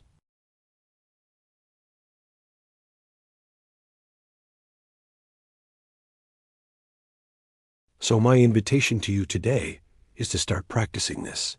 Start becoming the sky, not the cloud. When fear shows up, greet it with awareness. Say, I see you, I feel you, but I know you are not me. Remind yourself that you are the vast, spacious awareness that can hold even the most intense storms and remain untouched. This is your power. This is your freedom. Start small. Practice with minor irritations or fleeting worries. The more you practice observing your inner state without identifying with it, the stronger this awareness muscle will become. And when bigger fears arise, you'll be ready. You'll have the tool to navigate them with grace and wisdom, knowing that you are the unshakable presence that witnesses it all. You are not your fear. You are the awareness watching it. And in that simple truth lies everything. You are not your fear. You are the awareness watching it. This is the core realization that changed everything for me. This single idea, this one shift in perspective, is what unlocked true freedom from the anxiety that had been running my life for years. And I want to share it with you, because I believe it can do the same for you. For so long, I thought I was my fear. When that wave of panic hit, I believed it was me. I felt like I was being consumed, dissolved into that feeling of terror. But then a thought surfaced, and it was so simple yet so profound. I am not my fear. I am the awareness that notices the fear arising. Think about that for a second. That distinction is everything. If I were my fear, I would be completely lost in it with no way out. But I'm not. I am the space in which fear appears and then, eventually, disappears. Imagine your mind is a vast, open sky. It's clear, it's infinite. Now, fear is like a dark cloud that drifts into that sky. The cloud might be stormy and loud. It might block the sun for a while, but the sky itself doesn't become the cloud. The sky just witnesses the cloud passing through. It remains unchanged, untouched, always there before, during, and after the cloud. You are the sky. Your fear is just a temporary cloud. When this truly clicked for me, fear lost its power. It wasn't that fear stopped showing up. It still does sometimes, but its ability to control me vanished. It could arise, and I could watch it arise. I could feel the sensations in my body, the racing thoughts in my mind, but I was no longer identified with it. It was just something happening within my field of awareness, not something that I was. It was an event, not my identity. Let me give you a practical way to start practicing this right now. It's a simple shift in language, but it rewires your brain. The next time you feel that familiar sensation of fear creeping in, instead of saying or thinking, "I am afraid," try this instead. "I notice fear is present." Can you feel the difference? "I am afraid" is an identification. It's a statement of being. It's like saying, "I am a table," or "I am a chair." It's definitive and limiting. But "I notice fear is present" is an observation. It creates a space between you, the observer, and the fear, the observed. That tiny space is where all your power lies. That difference is the entire game. You can only observe something if you are separate from it. You can watch a movie because you are not the movie. You can listen to a song because you are not the song. And you can observe fear only because you are not the fear. You are the silent, steady awareness that can notice fear, which by its very nature means you are something other than the fear itself. You are the unchanging consciousness in which fear, anger, sadness, and even joy temporarily appear. This isn't just some abstract philosophy to debate. It's an experiential truth that you can verify for yourself. Let's try it right now, together. Just take a moment. Close your eyes if you feel comfortable. What emotion is present for you right now? Maybe it's boredom, maybe curiosity, maybe a little bit of stress from your day. Whatever it is, just notice it. You can notice it. The very fact that you can turn your attention inward and say, "Ah, there's a feeling of restlessness," proves that you are not the restlessness. You are the one who is noticing. That's what you truly are, pure awareness.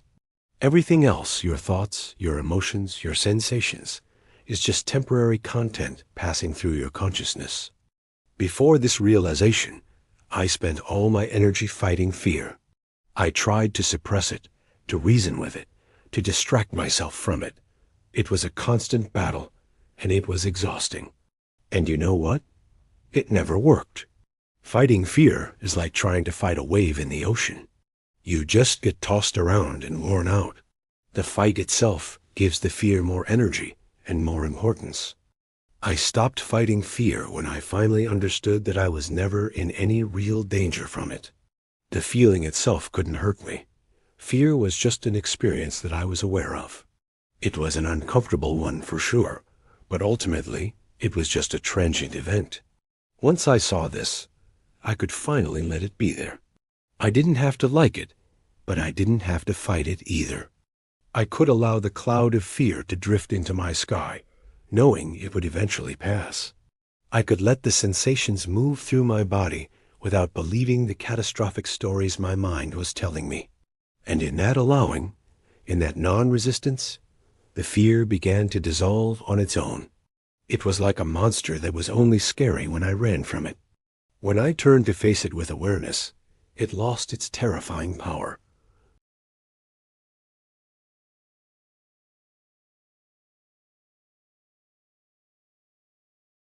It's about realizing that you are the vast, stable container, and fear is just a temporary content.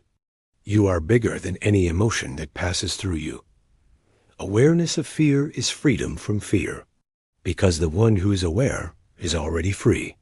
The one who is aware is already whole. Remember that. You are the sky, not the cloud. You are the awareness, not the fear.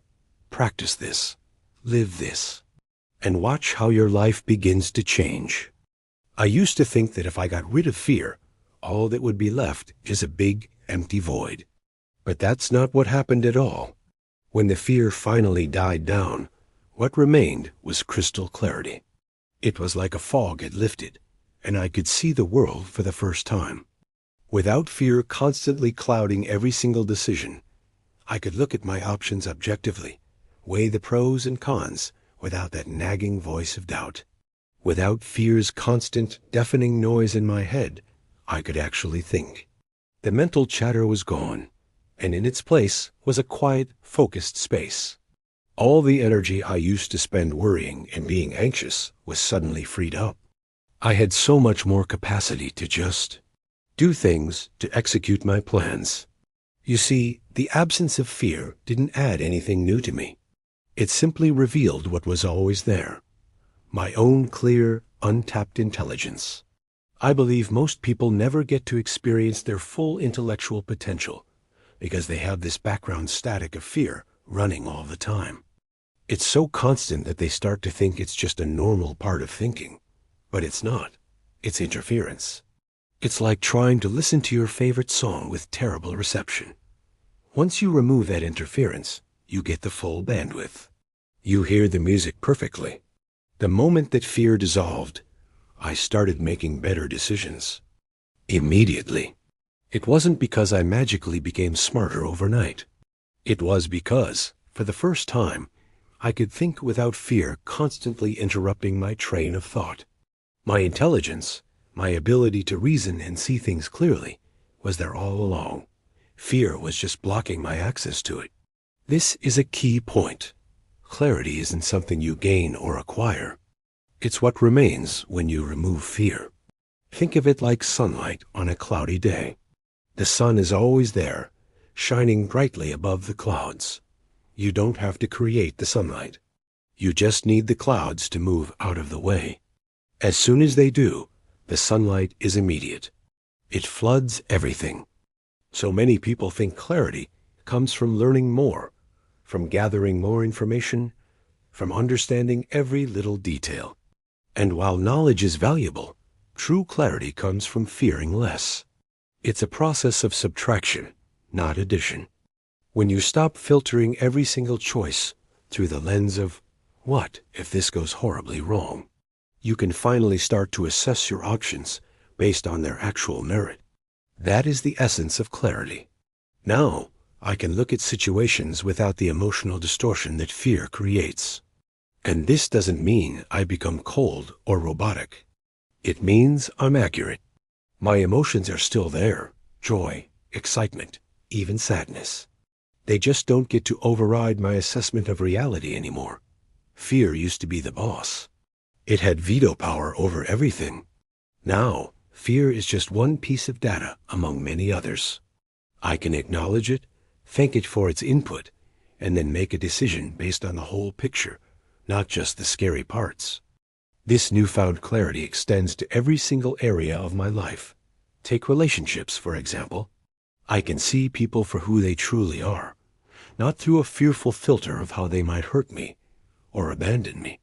I can connect with them on a genuine level because I'm not constantly on the defensive. It applies to opportunities, too. I can assess risk much more accurately now. Fear loves to magnify risk, to make a small possibility of failure seem like an absolute certainty. Without that magnification, I can see the potential upside just as clearly as the potential downside and make a calculated, informed choice. And maybe most importantly, it has changed how I see myself.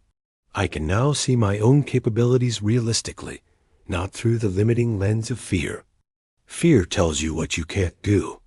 Clarity shows you what you can.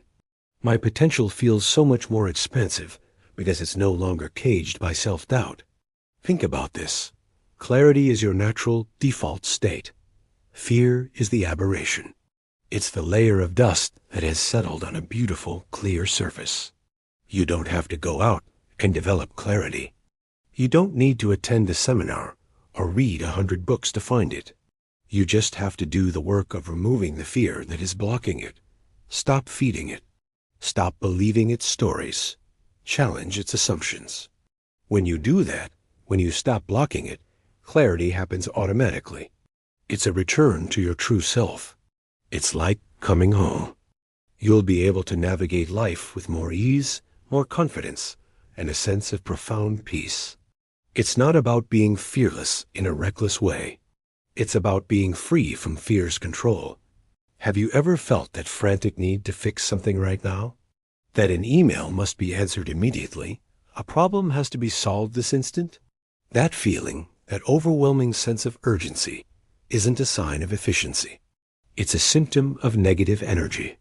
I used to live in that state of constant reaction. Every little thing felt like a fire that needed putting out. What I eventually realized is that this urgency was coming from a deep-seated discomfort, a negative energy tied to unresolved situations. It's like holding a hot coal.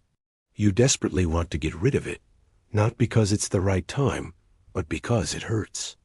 When you learn to release that negative energy, something incredible happens. The discomfort disappears.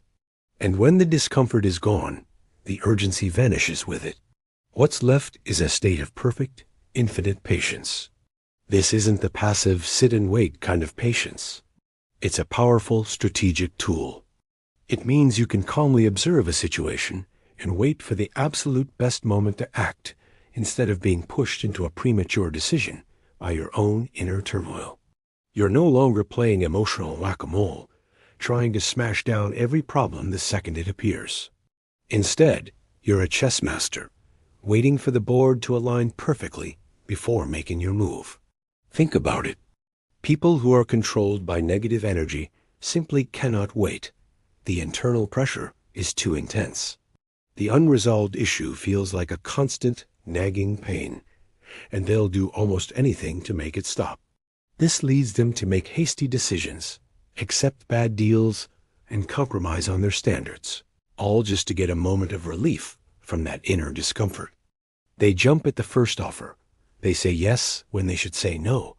They rush into relationships and business ventures just to escape the anxiety of the unknown. They're essentially negotiating with themselves from a position of weakness, driven by pain. But when you operate without that pressure, you have a massive competitive advantage. While everyone else is scrambling, reacting emotionally, and making panicked moves, you're the one in the room who is just watching. You're observing, learning, and waiting. They might look at you and think you're slow, indecisive, or lazy. They don't understand that you're not driven by the same frantic energy they are. You're not being pushed around by your emotions. You are in control. This allows you to see opportunities they miss, to spot flaws in their rushed plans, and to act with a clarity and precision that is impossible when you are in a state of panic. This ability to play the long game is one of the greatest gifts of eliminating negative energy. Without that internal pressure demanding immediate results, you can think in terms of years, even decades. You can plant seeds today, fully understanding and accepting that the harvest might be far in the future. Most people can't do this. Their negative energy creates a constant demand for instant gratification. They need to see results now, to get validation now, to feel successful now. This short-term thinking keeps them trapped in a cycle of small wins and frequent setbacks, never truly building anything substantial or lasting. I'll gladly wait months for the right business opportunity to materialize. I'll wait years to build the right relationship, rather than settling for the wrong one out of loneliness. I can wait decades for the right life outcome to unfold. This isn't because I was born with some superhuman level of patience. It is because I've done the work to remove the negative energy that creates artificial urgency. My timeline isn't dictated by anxiety or fear. It's dictated by strategy and wisdom. This kind of patience is also your greatest defense against making mistakes. Think back on your biggest errors. How many of them came from a rushed decision? A decision you made because you felt pressured, uncomfortable, or anxious. When you remove that discomfort, you remove the rush. And when you remove the rush, you dramatically increase the accuracy of your decisions. The patience itself acts as a filter, preventing you from making poor choices born out of emotional desperation. You have the mental space to consider all the angles, to gather more information, and to listen to your intuition instead of your fear. Let's be clear. Infinite patience does not mean inaction. It's the exact opposite. It is the foundation for the most effective, powerful, and intentional action. It means you move when the time is right, when the action serves your ultimate goal, not just when your discomfort demands a distraction. It's the difference between being a pawn, pushed around the board by external forces and internal anxieties, and being the player who strategically commands the entire game. This isn't just patience. It's power.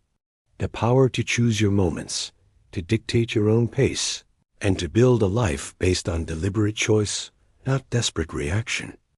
Did you ever wonder what you're truly capable of? I mean, really capable of? For the longest time, I had no idea. Why?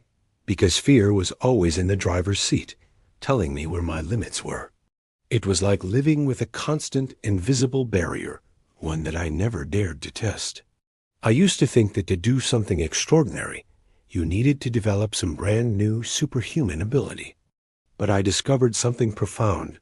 The abilities were already there, all along. Fear was just blocking them. It was a thick fog that prevented me from seeing the path that was right in front of me. Take public speaking, for example. The mere thought used to make my palms sweat and my heart race.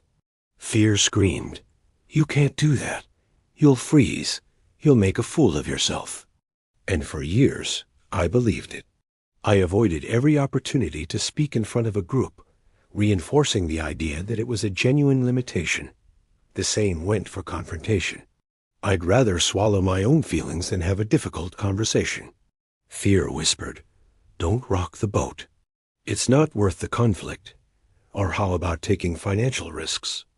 Investing in an idea, starting a business. Fear painted a vivid picture of failure and ruin. It's too risky. You'll lose everything. These weren't just suggestions. They were commands, and I obeyed them without question. The tragedy is that so many people live their entire lives this way. They go to their graves never knowing the incredible person they could have been, the amazing things they could have accomplished. Fear convinces them of limitations that are completely imaginary. They accept fear's assessment of their potential as gospel truth, and that belief becomes the ceiling on their life. They build their own cage, and then forget they hold the key. But what happens when you start to question the warden? What happens when you decide to test those bars, just to see if they're as solid as they seem? That's what I did. I decided to challenge every single one of those fear-based limitations. I told myself, I can't do public speaking. Then I found a small, safe environment and forced myself to do it. And you know what? It was nerve-wracking, but I did it. The world didn't end. People actually listened. The limitation wasn't real. It was a lie. Then I moved on to the next one. I can't confront people. A situation came up where I needed to stand my ground. I took a deep breath, gathered my thoughts, and had the conversation. It was uncomfortable, sure, but I handled it. I could do it. Another lie exposed. I can't take financial risks. I started small, investing a little bit of money in something I believed in. I did my research, of course, but I refused to let the fear of loss paralyze me. And guess what? I could do it. Every single limitation that fear had carefully constructed in my mind turned out to be a fabrication. Think about it. Your capabilities are hiding just behind fear's loud, obnoxious opinion of you. Fear is that nagging voice that always says, "You can't." But reality has a much simpler, more powerful message. Try and see. The simple act of testing fear's claims is its kryptonite. The moment you put it to the test, its power begins to dissolve. You discover that its assessment is almost always wrong. Now, let's be clear. This doesn't mean you can suddenly fly by flapping your arms. Real, physical limitations exist. I can't go dunk a basketball from the free throw line. That's a reality-based limitation. But most of the limitations that hold you back in life, the ones that truly matter, the ones about your career, your relationships, your personal growth, are fear-based, not reality-based. And the only way to know the difference is to test them. You have to push on the wall to see if it's made of brick or just paper. Once that constant background hum of fear started to fade, my world opened up in ways I couldn't have imagined.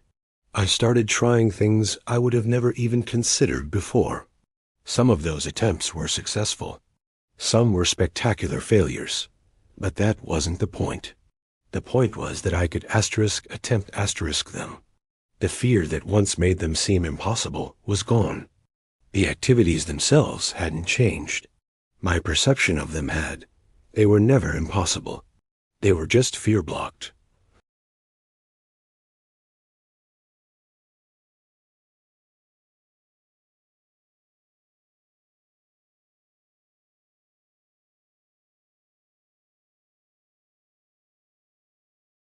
Fear is just a very convincing con artist that talks most people out of ever discovering their own power.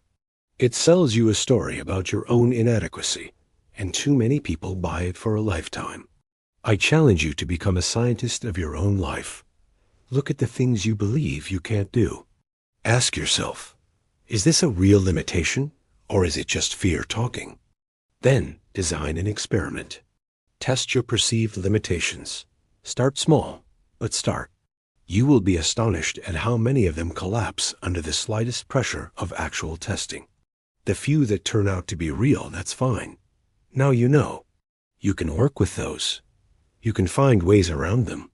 But please, stop letting fear convince you that everything is a limitation. Stop letting it define the boundaries of your world. It's lying to you. Your real life, the one you're truly capable of living, is waiting on the other side of that lie. Go find out what it looks like. Have you ever felt a wave of negativity wash over you right when a big opportunity comes along?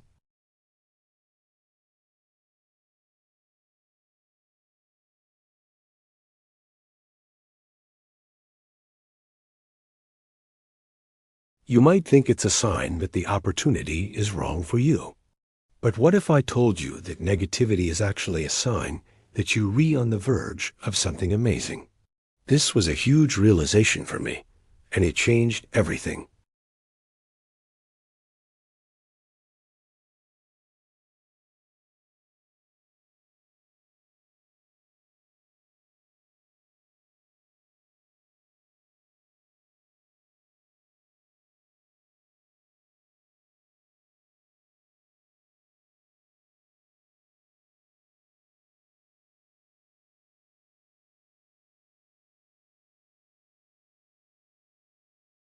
It wants to stay small, to hide.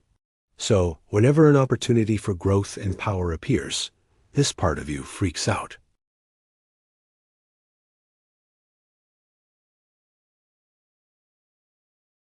It's trying to sabotage the opportunity to keep you safe and comfortable in your current state.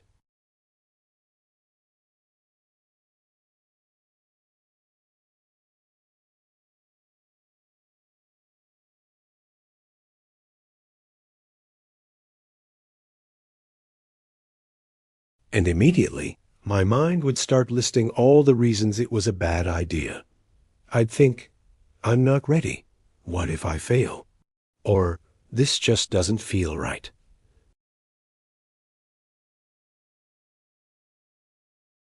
The problem was me. I was subconsciously resisting the power that these opportunities demanded. I was afraid of what I would have to become to handle that level of success.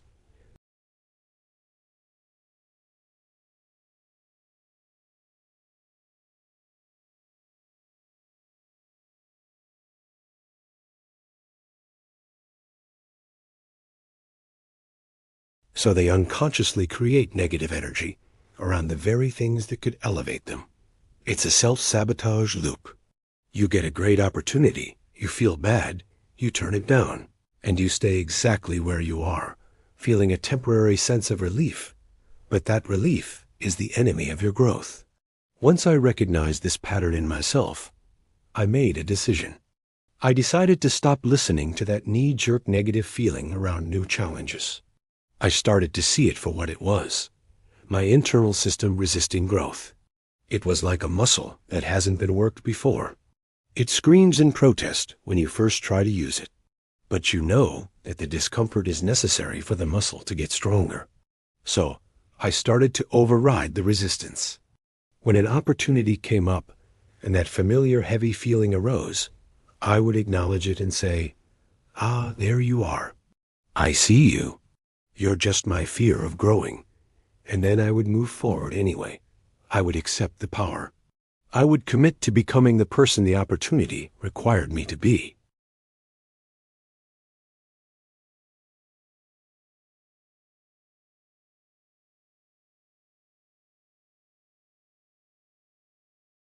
It wasn't that the opportunities became easier or less scary. It was that my internal battle with them stopped. I stopped fighting myself.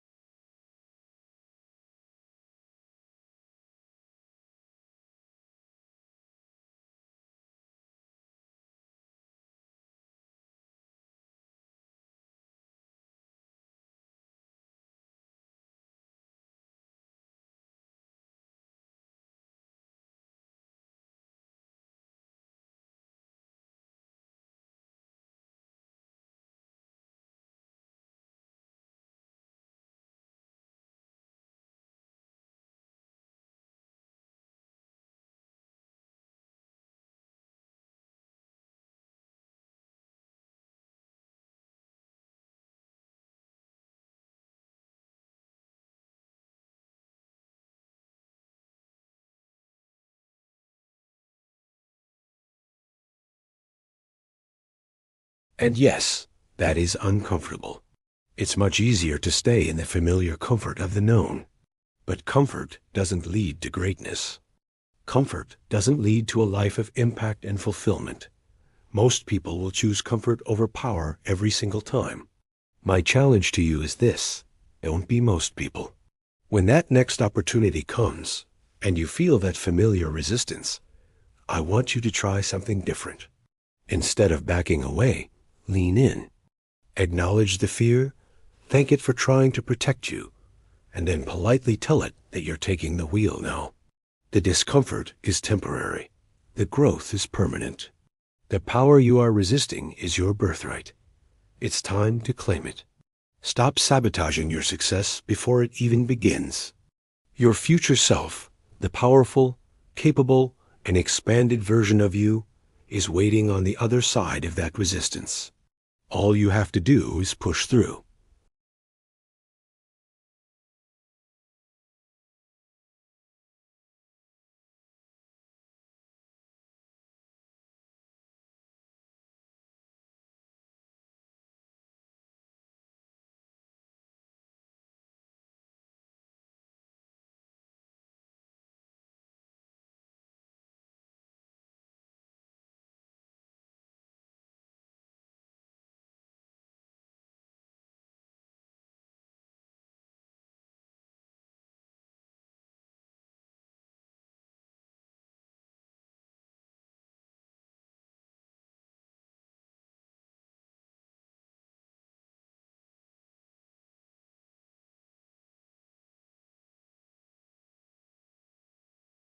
It paints a picture of failure and disaster, so vivid that you become paralyzed, afraid to even test the bars of your supposed cage.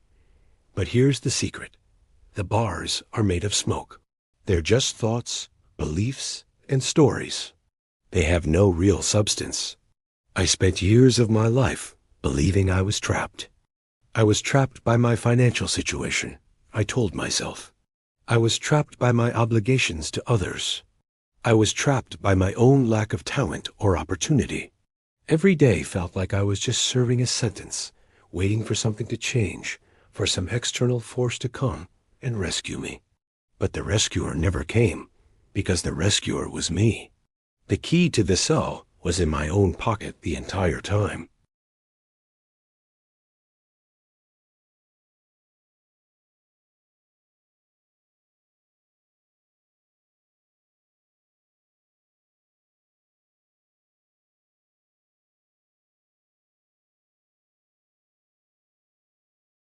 I began to see that I wasn't trapped by my circumstances. I was trapped by my belief in the limitations that those circumstances supposedly imposed on me. It was a profound realization. The prison was mental, not physical. Think about it in your own life. You're not truly stuck in that dead-end job. You're stuck in the belief that you can't leave, that you don't have the skills, that the economy is too bad. You're not actually stuck in that draining relationship. You're stuck in the belief that being alone is worse, or that you can't handle the fallout of leaving.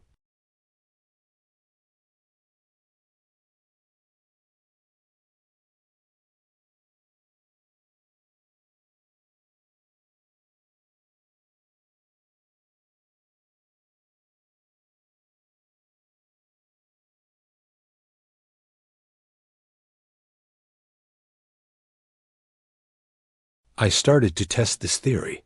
I began to walk out of situations I had once believed were inescapable. I left a job that was crushing my soul. I walked away from dynamics that were holding me back. And you know what I found? There were no guards. There were no locked gates. There was just an open door. The only thing that had ever kept me, there was my own belief that I couldn't leave. That belief was the prison. Nothing else. So, I dare you to test it. Think about that one thing in your life where you feel the most trapped. That situation you think you absolutely cannot leave. Just for a moment, entertain the idea of leaving. What would it actually take? What's the first tiny step?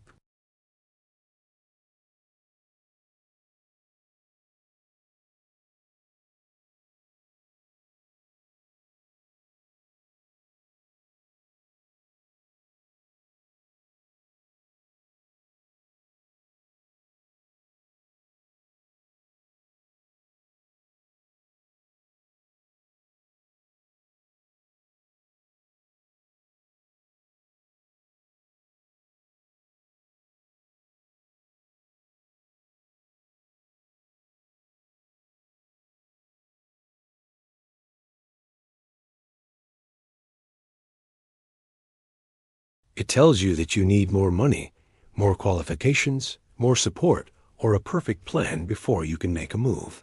You don't. You just need to stop believing that the limitations are real. You just need to stop giving fear's stories so much power. I'm free now. And let me be clear. It's not because my external circumstances magically changed. It's not because I won the lottery or someone handed me a golden ticket. I am free because I changed my internal world. I stopped believing in circumstantial limitation. I realized that everything I thought was binding me, my past, my perceived inadequacies, my obligations were only as powerful as my belief in them.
I became inevitable in my own pursuits, not because there were no more challenges. Oh, trust me, the external obstacles were still there. The world will always throw problems and hurdles your way. But the difference was that nothing was stopping me internally anymore. External obstacles are just puzzles to be solved, challenges to be navigated. You can strategize, adapt, and overcome them. But internal obstacles? That's a constant, draining civil war. By ending that internal war, I freed up all my resources to deal with the outside world. And here is the most important part of this whole message. You have that same capacity for inevitability within you. Right now. It's not a special trait reserved for a select few. It's your natural state.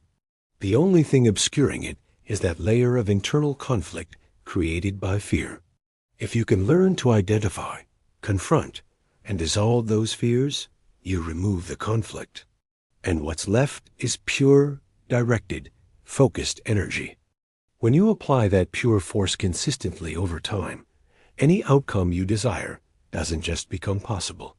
It becomes inevitable. It's a matter of when, not if. Think of it like physics. An object in motion stays in motion unless acted upon by an opposing force. Fear is that internal opposing force.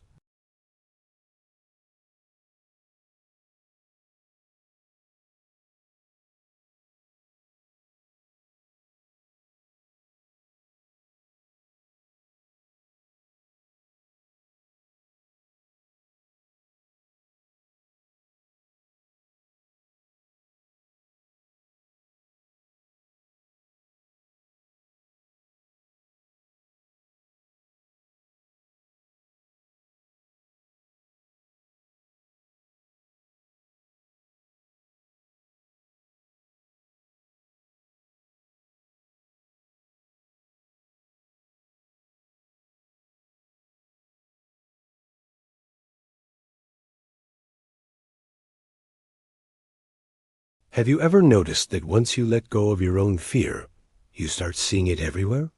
It's like a switch flips.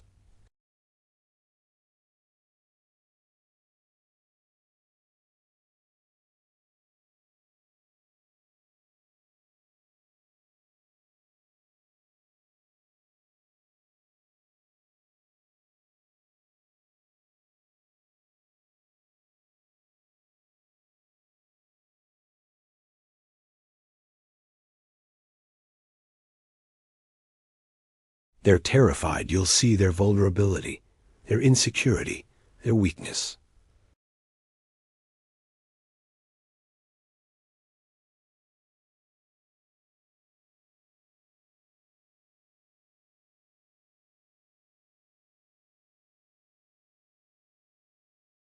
The drama on stage just doesn't feel real anymore.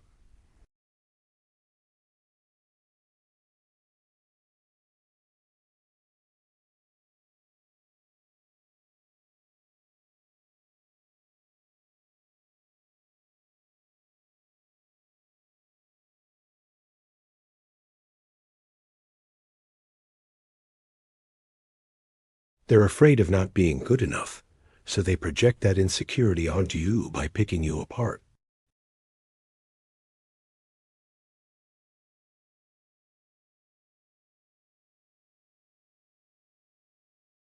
Fear of the unknown, fear of chaos, fear of losing their grip.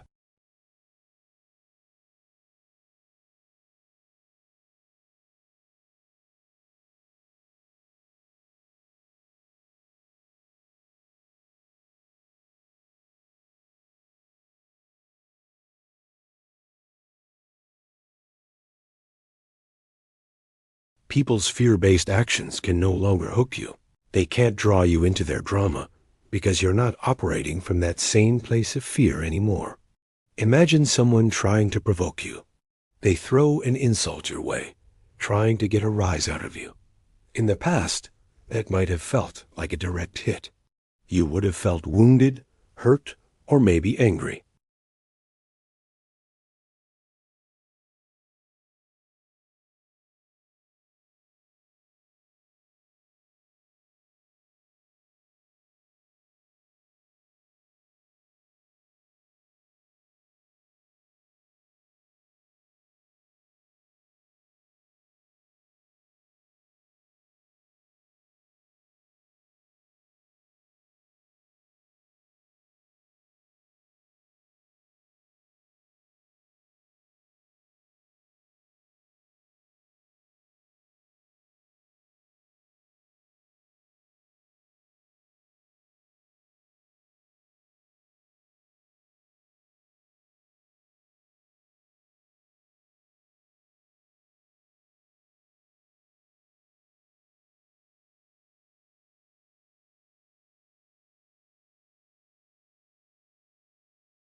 triggering fear.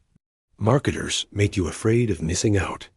Politicians make you afraid of the other side.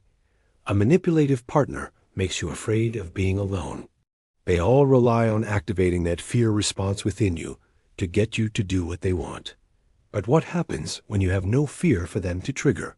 Their entire strategy falls apart. When you're no longer ruled by fear, you can see manipulation for what it is, a desperate attempt to control you. You see the strings they're trying to pull, but those strings aren't attached to anything inside you anymore. You can observe their attempts without being emotionally moved by them. You can see the game being played without having to be a player.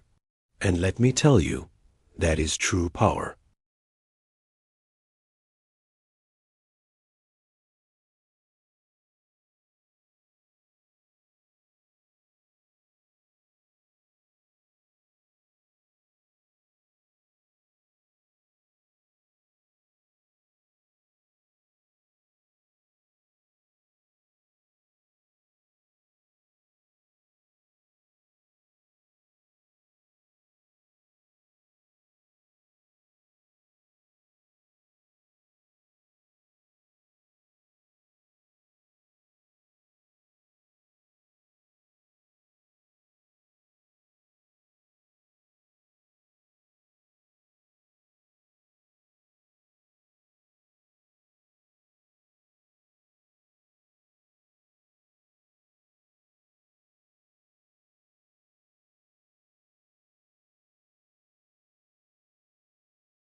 Hey everyone, welcome back. Today, I want to talk about something really profound, how you can teach others to be free. But here's the twist. It's not about what you say. It's about who you are. You see, you don't free others through words. You free them by being visibly, undeniably free yourself. I've spent a lot of time in my life trying to convince people of things, trying to argue them out of their fears. And you know what? It never worked, not once. I never managed to talk someone into dropping their fear through a well-crafted argument or a logical debate. It just doesn't happen that way. So, how did it happen? I stopped talking and started living. I did it by living without fear while they watched. They saw me navigate the world differently. They saw me take risks they wouldn't. They saw me speak my mind when they would have stayed silent. And in that seeing, they witnessed something crucial. They saw that it was possible.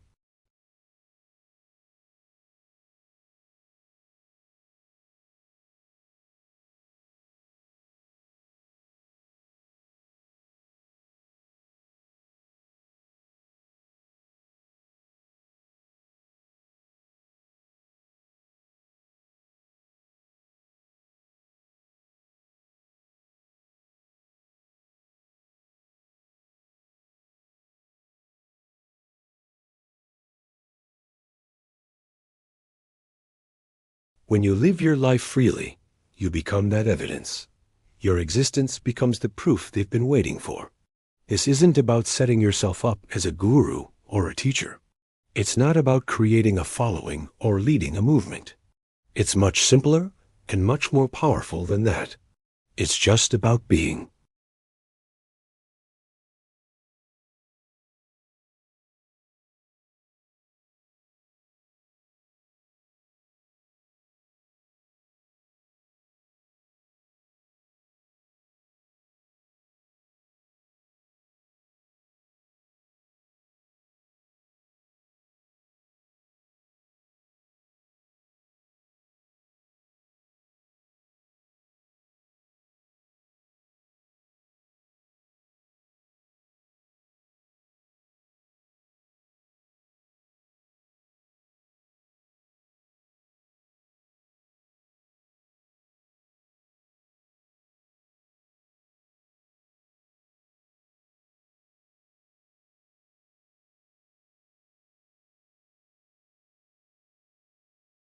And then a funny thing happened. People started coming to me. They'd watch me for a while, and then they'd ask, "How do you do that? How are you so calm? How are you not afraid?" And then I would explain. I'd share my journey, my mindset, my practices. But here is the key. The explanation only worked because they had already seen that it was possible.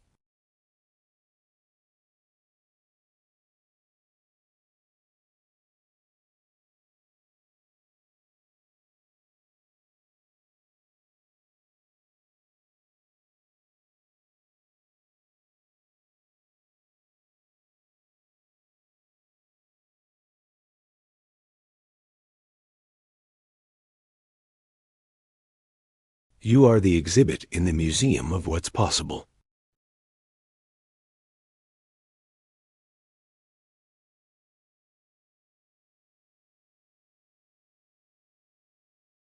Some will see your freedom and be inspired. They will take that first step towards their own. Others will see it and turn away.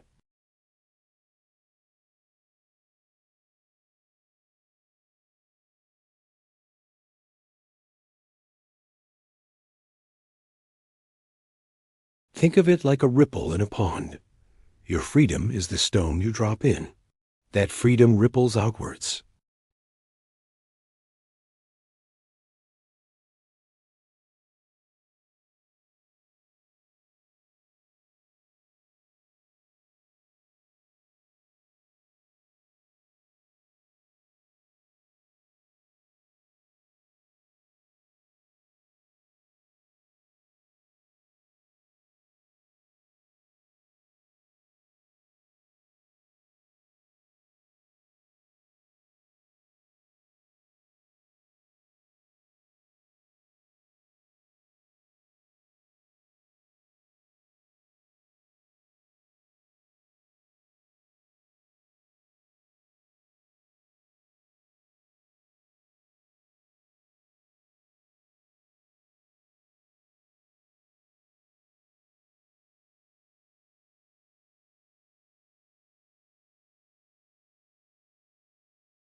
When you do that, a natural sorting process happens. Those who can handle your light, who are inspired by your freedom, will be attracted to you like moths to a flame. Those who can't, who are intimidated or angered by it, will naturally stay away. It has a kind of natural selection that sorts itself out without you having to do a thing. You just have to be the example that makes freedom seem real, touchable, and most importantly, possible. Your life is your message. What do you want it to say? Do you want it to be a cautionary tale about the dangers of the world and the importance of playing it safe? Or do you want it to be an epic poem about courage, authenticity, and the beautiful, wild adventure of a life lived without fear? The choice is yours. But remember, people are watching. Not because they're judging you, but because they're looking for proof. They're looking for permission. Be the proof. Be the permission. Just by being you, fully and freely, you offer a gift to the world that is more powerful than any lesson you could ever teach. Live your freedom, and in doing so, you light the way for others to find their own. Thanks so much for listening today. If this resonated with you, let me know in the comments. I'd love to hear your thoughts on this. Have you ever felt like you're not truly living, just going through the motions? I know I did. For the longest time, I thought I was living my life. I was checking off boxes, doing what I was supposed to do, but something was always missing. It felt like I was watching a movie of my life, instead of actually being in it. The colors were muted, the sounds were distant, and everything was filtered through a thick gray fog. That fog, I later realized, was fear. I was living in fear's shadow, constantly worried about what might go wrong, what people would think, or whether I was good enough. It was exhausting. I was existing, not living. And the crazy part is, I didn't even know what I was missing. How could I? I had no other frame of reference. Life under the influence of fear was the only life I'd ever known. It was my normal. Then, one day, something shifted. It wasn't a single dramatic event, but more like a gradual awakening. I began to confront my fears, one by one. I started questioning the stories I told myself, the limitations I had accepted as truth. And with each fear I faced and dismantled, the fog began to lift. It was like a slow sunrise after a long, dark night. The moment fear finally dissolved was the most profound experience of my life. I often say I was born at 37, because that's when my real life began. Everything before that? It was just a rehearsal. A long, complicated, sometimes painful dress rehearsal for the main event. The change was immediate and total. Suddenly, the world was in full color. I went from watching a black and white movie to being immersed in a vibrant, high-definition reality. The birds sounded louder, the food tasted richer, the connections with people felt deeper. Life became so much more intense, so much more real. And here's the key. The world didn't change. I changed. My perception changed. I was finally experiencing life directly, without the distorting filter of fear. It was the same world, but a completely different experience. It was like taking off sound-muffling headphones I didn't even know I was wearing. The silence I thought was peace was actually a numbing absence of life's true music. You might be listening to this and thinking, I don't know what that feels like. And that's okay. You can't know what you're missing because you've never experienced life without that filter. You have no reference point for comparison. But trust me on this, the moment it happens for you, you will know.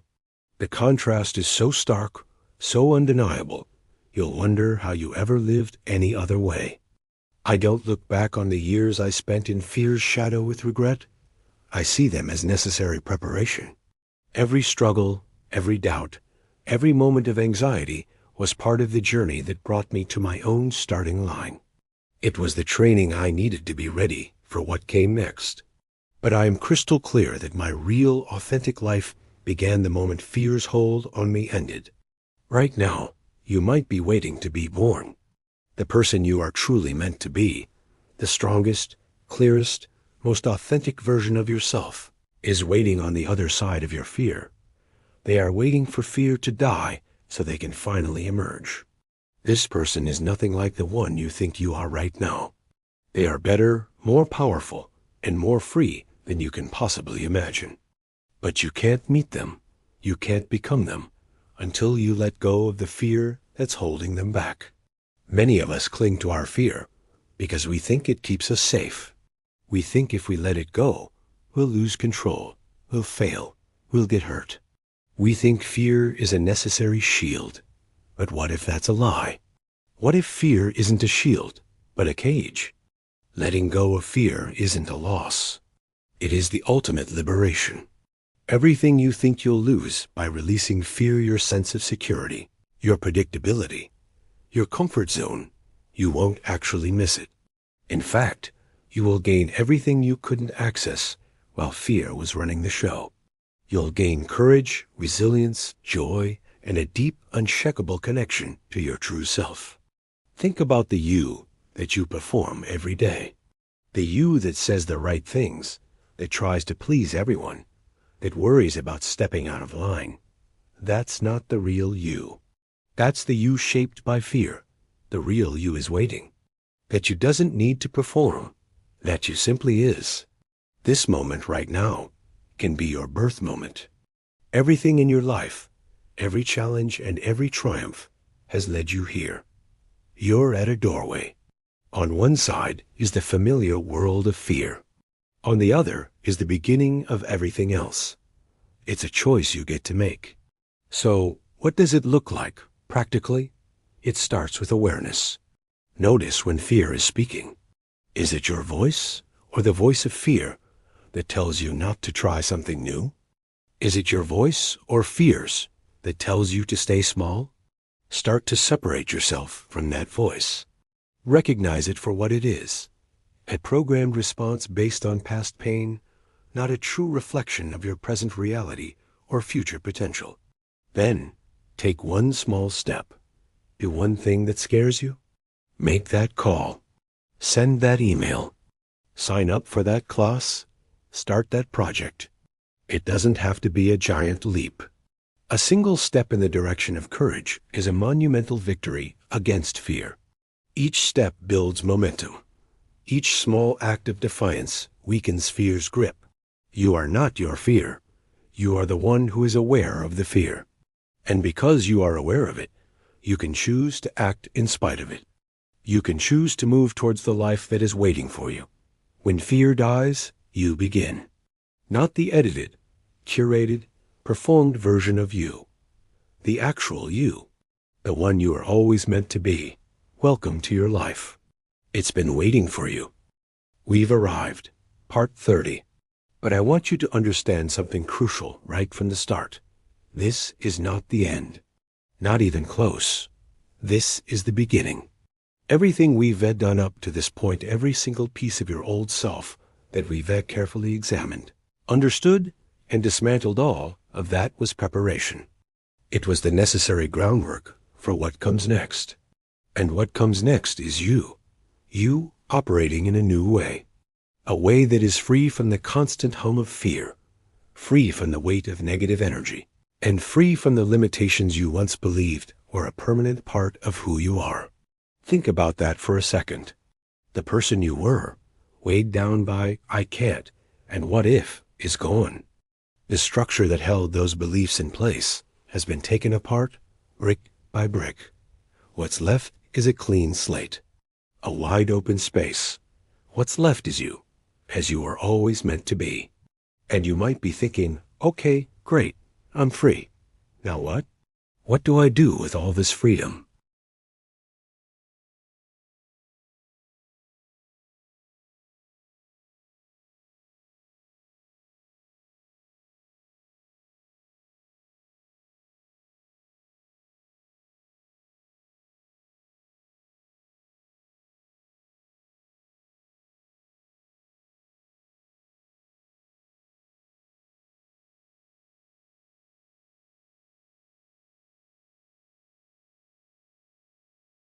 Fear was the gatekeeper.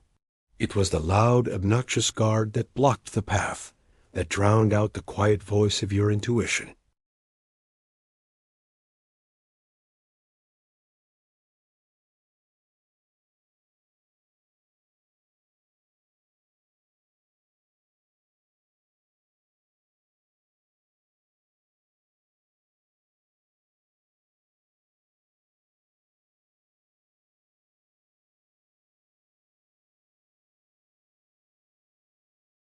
That's real.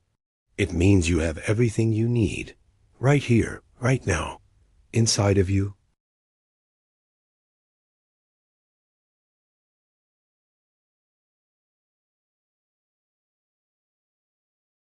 Fear just hid the user manual.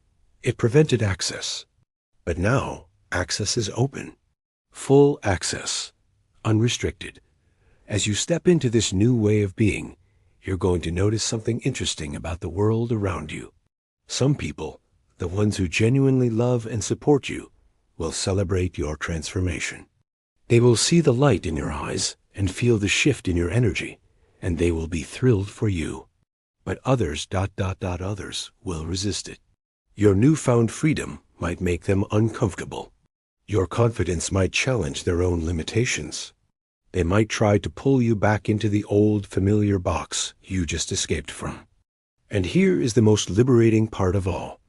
Both of these reactions are completely irrelevant. The praise and the resistance, they are just external noise. You're not living for their approval anymore. You're not shrinking yourself to fit into their comfort zones. You're living because you are alive, and that, in and of itself, is a magnificent and sufficient reason to live fully and authentically. Your existence doesn't require anyone else's permission slip.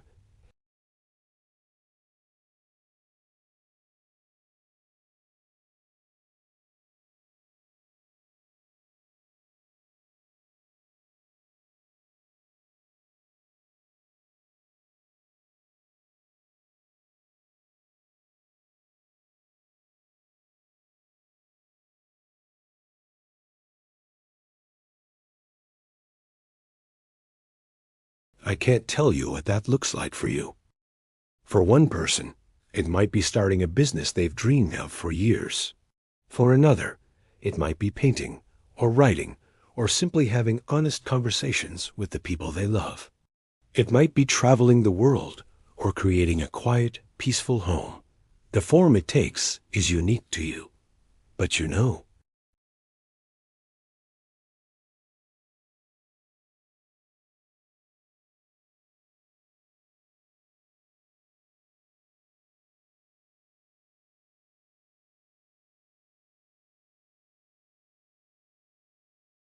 You just couldn't hear its gentle guidance over the shouting of your fears.